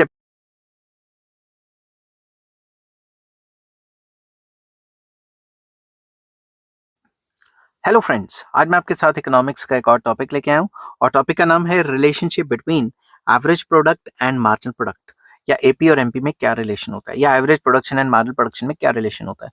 चैप्टर का नाम है टोटल प्रोडक्शन, चैप्टर का नाम है प्रोडक्शन फंक्शन, और इस चैप्टर के सारे लिंक्स आपको इस वीडियो के डिस्क्रिप्शन में मिल जाएंगे। चलिए शुरू करते हैं विदाउट वेस्टिंग एनी टाइम कि ये क्या होता है। The relationship between average product and marginal product are discussed as under. तो अगर आप टेबल एंड डायग्राम से एक्सप्लेन करेंगे इनको तो टीचर के ऊपर बहुत अच्छा इंप्रेशन पड़ेगा और आपके बड़े अच्छे नंबर आएंगे। मैंने ये सेम टू सेम टेबल जो मैंने पिछली वीडियो में लॉ ऑफ वेरिएबल प्रपोर्शन में बनाया था वो मैंने ले लिया है, तो मैं इसको पॉइंट वाइज डिस्कस करने की कोशिश करूंगा। पॉइंट 1 आ जाता है, when MP is greater than AP this means that AP is rising. जब भी एमपी ग्रेटर होता है, जैसे यहाँ 160 फोर्थ यूनिट तक एमपी ग्रेटर है, तो जब भी एमपी ग्रेटर होता है एपी से, इसका मतलब होता है कि एपी बढ़ता जा रहा है, ठीक है। This is shown in case of fourth unit of labour in the given table. The common sense of this relationship is that if an additional worker is to increase the average product of the worker, the marginal product of the additional worker must be greater than the average product of existing worker. Simple words में common sense इसके पीछे ये है कि अगर कोई भी worker हमने फालतू लगाया, जैसे ये वर्कर्स लगा रहे हैं, तो अगर वो वर्कर एपी को बढ़ाएगा तो टीपी को मतलब एपी को बढ़ाएगा तो एमपी उससे भी ज्यादा बढ़ेगी। तो टेक्निकल लैंग्वेज से अगर हम बाहर निकल के बात करें तो हम इसको ये भी कह सकते हैं कि जब भी एवरेज प्रोडक्टिविटी बढ़ती है तो मार्जिनल प्रोडक्टिविटी उससे भी ज्यादा बढ़ जाती है। अगर मैं इसको डायग्राम में दिखाने की कोशिश करूं तो एवरेज प्रोडक्टिविटी बढ़ रही है, मार्जिनल उससे भी ज्यादा बढ़ गई, समझ की बात। तो एपी के बढ़ने से एमपी उससे भी ज्यादा बढ़ जाती है। नेक्स्ट पॉइंट आ जाता है sorry, when MP and AP are equal या MP is equal to AP, AP is maximum। तो यहाँ पे अगर आप देखोगे AP और MP बराबर हैं और इस केस में MP AP को ऐसे ऊपर से काट रही है, तो इस पॉइंट पे AP MP बराबर है, ठीक है। या फिर कह सकते हो जब भी AP मैक्सिमम होती है, अपना मैक्सिमम अटेन कर लेती है, उसी टाइम AP और MP बराबर होते हैं। This occurs when fifth worker या 5 वर्कर्स आर एम्प्लॉयड। जब 5 वर्कर्स एम्प्लॉयड किए थे तो 130 टेबल में बराबर आ गया ना, तो यहाँ पे पॉइंट पी आ गया, ठीक है। इस पे एपी मैक्सिमम है और एपी और एमपी बराबर है। फिर फोर्थ पॉइंट आ जाता है when MP is less than AP, AP is falling. जब एमपी एपी से कम चला जाएगा, एमपी कब नीचे चलेगी ना, तो एपी गिरता है हमेशा, ठीक है।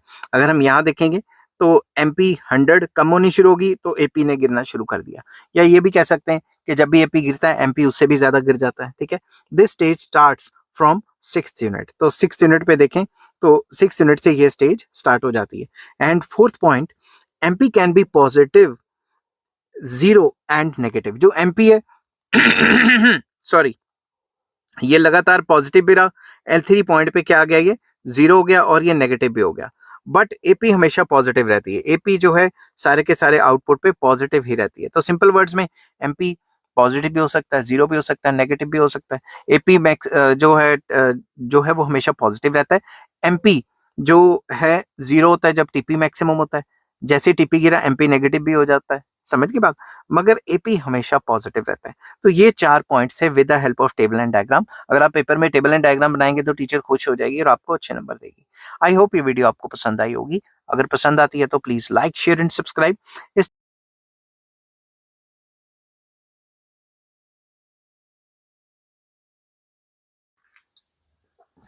हेलो फ्रेंड्स, आज मैं आपके साथ इकोनॉमिक्स का एक और टॉपिक लेके आया हूँ और टॉपिक का नाम है relationship between total product and margin product या फिर total production and margin production में क्या रिलेशनशिप होता है वो डिस्कस करेंगे।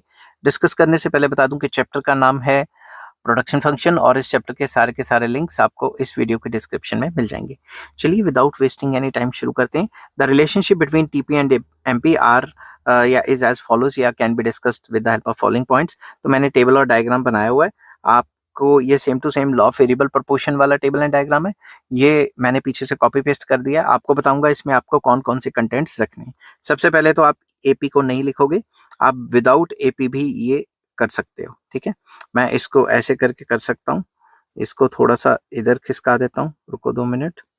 इसको ऐसे करके सिलेक्ट करके मैं इसको एपी और एमपी का रिलेशन ही बनाता हूँ। ठीक है, तो टीपी और एमपी का ही रिलेशन बनाता हूँ। तो first point, when TP increases at increasing rate MP increases. तो जब भी टीपी इंक्रीजिंग रेट से बढ़ती है, फोर्थ पॉइंट तक इंक्रीजिंग रेट से बढ़ रही थी टीपी और एमपी बढ़ती है। क्यों? क्योंकि टीपी के बढ़ने का रेट ही तो एमपी है। अगर टीपी इंक्रीजिंग रेट से बढ़ेगी तो एमपी तो बढ़ेगी। तो TP increases at increasing rate up to the employment of 4 workers in this rate MP increases. तो वही बात लिखती। अगर मैं यहाँ पे एक्सप्लेन करूँ आपको तो ध्यान से देखो, इस डायग्राम में एम पॉइंट तक टीपी इंक्रीजिंग रेट से बढ़ी है और इसी के सामने ये जो एमपी है वो अपना मैक्सिमम अटेन कर लेती है। यहाँ पे एपी को आप जो है डिलीट कर सकते हो। मैं यहाँ इसको सिलेक्ट करके डिलीट कर देता हूँ क्योंकि यहाँ पे इसका कोई काम नहीं है। ठीक है, तो फर्स्ट स्टेज के बाद सेकेंड पॉइंट आ जाता है, when TP increases at diminishing rate MP declines। तो इस पॉइंट के बाद, फोर्थ पॉइंट के बाद TP ने डिमिनिशिंग रेट स्टार्ट कर दिया और MP गिरनी शुरू होगी। और यहाँ अगर हम देखें M पॉइंट के बाद ये डिमिनिशिंग रेट स्टार्ट होगी और जैसे ये डिमिनिशिंग रेट स्टार्ट हुई MP गिरनी स्टार्ट होगी। ठीक है, अब TP increases at diminishing rate from the employment of 5 workers up to 8 workers. तो अगर आप देखोगे 8 वर्कर्स तक, इन वर्कर्स तक टीपी डिमिनिशिंग रेट से बढ़ी है। ठीक है, in this range MP is decreasing. MP लगातार डिक्रीज होती जा रही है।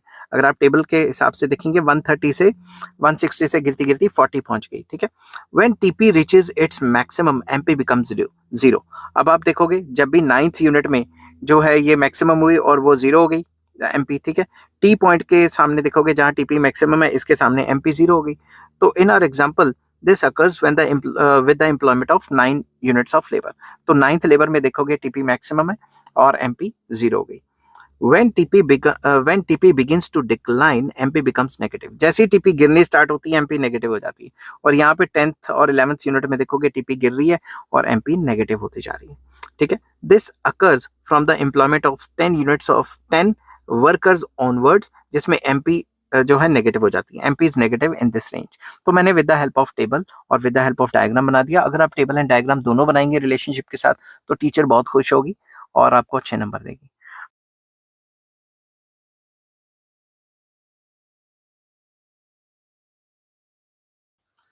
हेलो फ्रेंड्स, आज मैं आपके साथ इकोनॉमिक्स का एक और टॉपिक लेके आया हूँ और टॉपिक का नाम है रिटर्न्स टू स्केल और चैप्टर का नाम है प्रोडक्शन फंक्शन और इस चैप्टर के सारे लिंक्स आपको इस वीडियो की डिस्क्रिप्शन में मिल जाएंगे। चलिए विदाउट वेस्टिंग एनी टाइम शुरू करते हैं कि रिटर्न्स टू स्केल क्या होता है। Returns to scale is a long run phenomena because in long run all factors of production are variable as the firm has sufficient time to make adjustment in all the factors of production। तो long period एक ऐसा period है जिसमें सारे के सारे factors variable होते हैं मगर सारे के सारे फैक्टर्स सेम रेशियो में चेंज होते हैं या सेम परसेंट में चेंज होते हैं। ये चीज आपको याद रखनी है। दूसरी बात जो मैं आपको बताऊं कि मैंने रिटर्न्स टू स्केल या रिटर्न्स टू द स्केल के ऊपर लॉन्ग क्वेश्चन के अलग अलग वीडियोस भी बनाए हुए हैं जो with the help of isoquant है। अगर आप एडवांस लेवल पढ़ना चाहते हैं तो वो भी आपको मिल जाएंगे। ठीक है, उसके बाद however in the long run output can be increased by changing all factors of production in the same proportion or in the different proportions। Basically ये कहा गया है कि लॉन्ग पीरियड में आप आउटपुट को बढ़ा सकते हो by changing all the factors of production in same ratio या सेम परसेंटेज या सेम प्रपोर्शन और इन डिफरेंट प्रपोर्शन। मगर ट्रेडिशनल थ्योरी ये कहती है कि आप सेम प्रपोर्शन में ही इंक्रीज करके बढ़ा सकते हो। ट्रेडिशनल थ्योरी ये कहती है। ठीक है, traditional theory of production function explains how output will change when all inputs are changed in the same proportion। तो ट्रेडिशनल थ्योरीज जो है इकोनॉमिक्स की वो ये कहती हैं कि सारे के सारे फैक्टर्स को सेम रेशियो में बढ़ाओगे तो आउटपुट में कितना इंक्रीज आएगा, उसे रिटर्न्स टू स्केल कहा जाता है। When all inputs are change simultaneously in the same ratio या same percentage, we call this as change in the scale of production. हम इसको scale of product change in scale of production कहते हैं इसको economics में। The way total output changes due to change in scale of production is known as the law of returns to scale. तो ये सारे के सारे स्केल ऑफ प्रोडक्शन को चेंज करने से या सारे के सारे फैक्टर्स को सेम रेशो में चेंज करने से टोटल आउटपुट में जो भी फर्क आएगा उसे रिटर्न्स टू द स्केल कहा जाता है। ठीक है।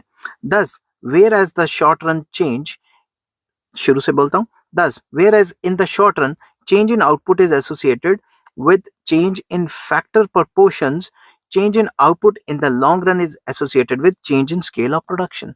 शॉर्ट पीरियड में क्या होता है, फैक्टर प्रोपोर्शन चेंज हो जाती है। एक फैक्टर जो होता है वेरिएबल होता है, बाकी सारे फैक्टर फिक्स होते हैं। फिक्स फैक्टर की परसेंटेज उतनी की उतनी रहती है, जो वेरिएबल फैक्टर है उनमें चेंजेस आते रहते हैं, तो ओवरऑल फैक्टर प्रोपोर्शन चेंज हो जाती है। मगर लॉन्ग पीरियड में जो स्केल ऑफ प्रोडक्शन है वो सेम जो है वो इस हिसाब से रहता है कि सारे के सारे जो फैक्टर्स हैं उनकी रेशो या परसेंटेज सेम रहती है। When all the inputs are increased in the same proportion, total production may increase at increasing rate, at constant rate or at diminishing rate। अगर हम सारे के सारे फैक्टर्स को सेम रेशियो में बढ़ाएं तो टोटल प्रोडक्शन जो है वो इंक्रीजिंग रेट से भी बढ़ सकती है, कांस्टेंट रेट से भी बढ़ सकती है, डिमिनिशिंग रेट से भी बढ़ सकती है। ठीक है।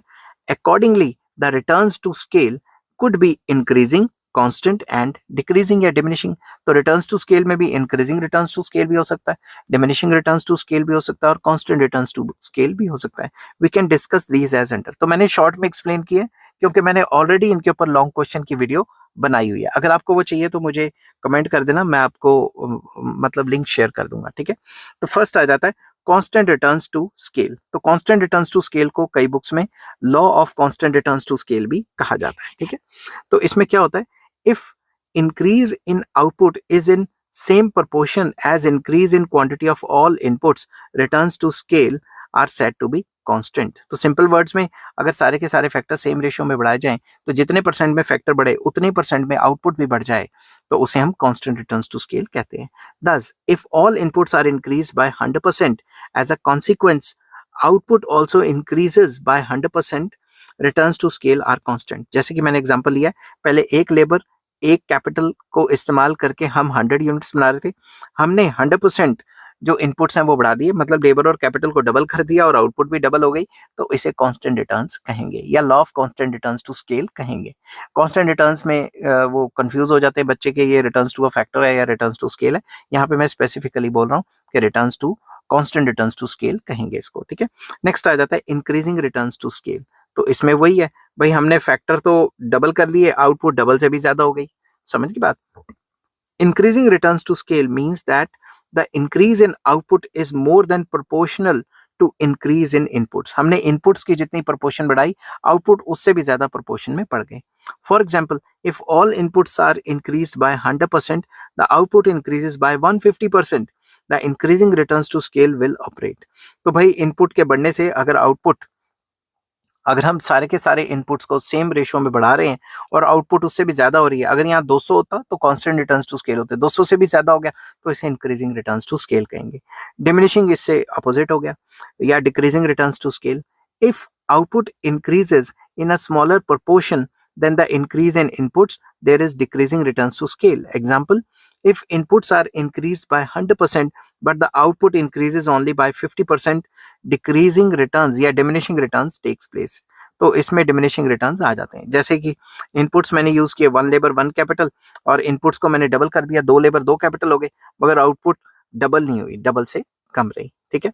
तो कंक्लूड करते हैं, increasing returns to scale arise largely due to internal economies, और जो डिक्रीजिंग रिटर्न्स या डिमिनिशिंग रिटर्न्स होते हैं ये होते हैं बेसिकली इंटरनल डिसइकोनॉमीज की वजह से। तो बेसिकली इकोनॉमीज एंड डिसइकोनॉमीज का टॉपिक भी मैंने डिटेल में एक्सप्लेन किया हुआ है, अगर आपको वो चाहिए होगा तो वो मैं आपके साथ लिंक शेयर कर दूंगा। तो सिंपल वर्ड्स में ये कहते हैं कि अगर सारे के सारे फैक्टर्स को बढ़ाया जाए तो टीपी सारे के सारे फैक्टर्स को सेम रेशियो में बढ़ाया जाए तो टीपी उसी रेशियो में बढ़ती है तो कांस्टेंट रिटर्न्स टू स्केल हो गई, टीपी उससे भी ज्यादा बढ़ती है तो इंक्रीजिंग रिटर्न्स टू स्केल हो गए, और टीपी उससे कम बढ़ती है तो डिमिनिशिंग रिटर्न्स टू स्केल हो गए।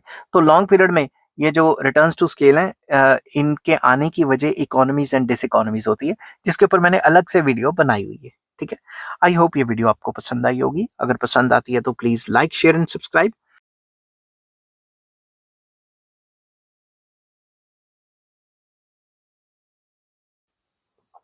हेलो फ्रेंड्स, आज मैं आपके साथ इकोनॉमिक्स का एक और टॉपिक लेके आया हूँ और टॉपिक का नाम है returns to a factor versus returns to the scale.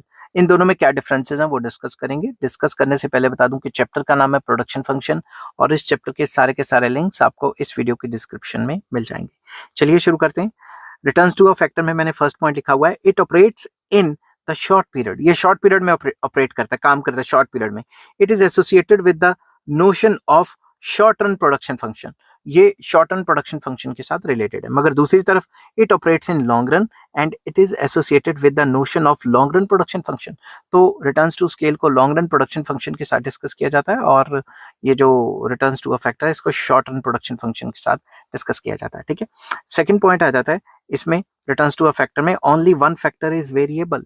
तो जो रिटर्न्स टू अ फैक्टर के जो लॉज हैं इसमें सिर्फ एक ही फैक्टर वेरिएबल माना जाता है और जो कि लेबर होता है, और रिटर्न्स टू स्केल में ऑल फैक्टर्स आर वेरिएबल। उसके बाद थर्ड पॉइंट आ जाता है फैक्टर प्रोपोर्शन चेंजेस। इसमें क्या होता है, फैक्टर प्रोपोर्शन चेंज हो जाता है। मैं एग्जांपल देता हूं आपको। एक लेबर है, एक मशीन है, ठीक है। लेबर 2 हो गई, मशीन 1 ही रहेगी। लेबर 3 हो गई, मशीन 1 ही रहेगी। तो फैक्टर रेशियो चेंज होगी ना, डिस्टर्ब होगी ना फैक्टर रेशियो। तो इसमें फैक्टर रेशियो चेंज होती रहती है। मगर दूसरी तरफ अगर हम देखें रिटर्न्स टू स्केल में, फैक्टर प्रोपोर्शंस रिमेन सेम। इसमें फैक्टर रेशियो सेम रहती है। Fourth point, returns to a factor में no change in scale of production. इसमें स्केल ऑफ प्रोडक्शन में इंक्रीज नहीं आता, क्योंकि एक ही फैक्टर वेरिएबल होता है और बाकी सारे के सारे वैसे के वैसे ही रह जाते हैं। मगर लॉन्ग रन में हम स्केल ऑफ प्रोडक्शन को चेंज कर सकते हैं, सारे के सारे फैक्टर्स को सेम रेशियो में बढ़ा सकते हैं। आई होप ये वीडियो आपको पसंद आई होगी। अगर पसंद आती है तो please like share and subscribe. Take care, bye bye.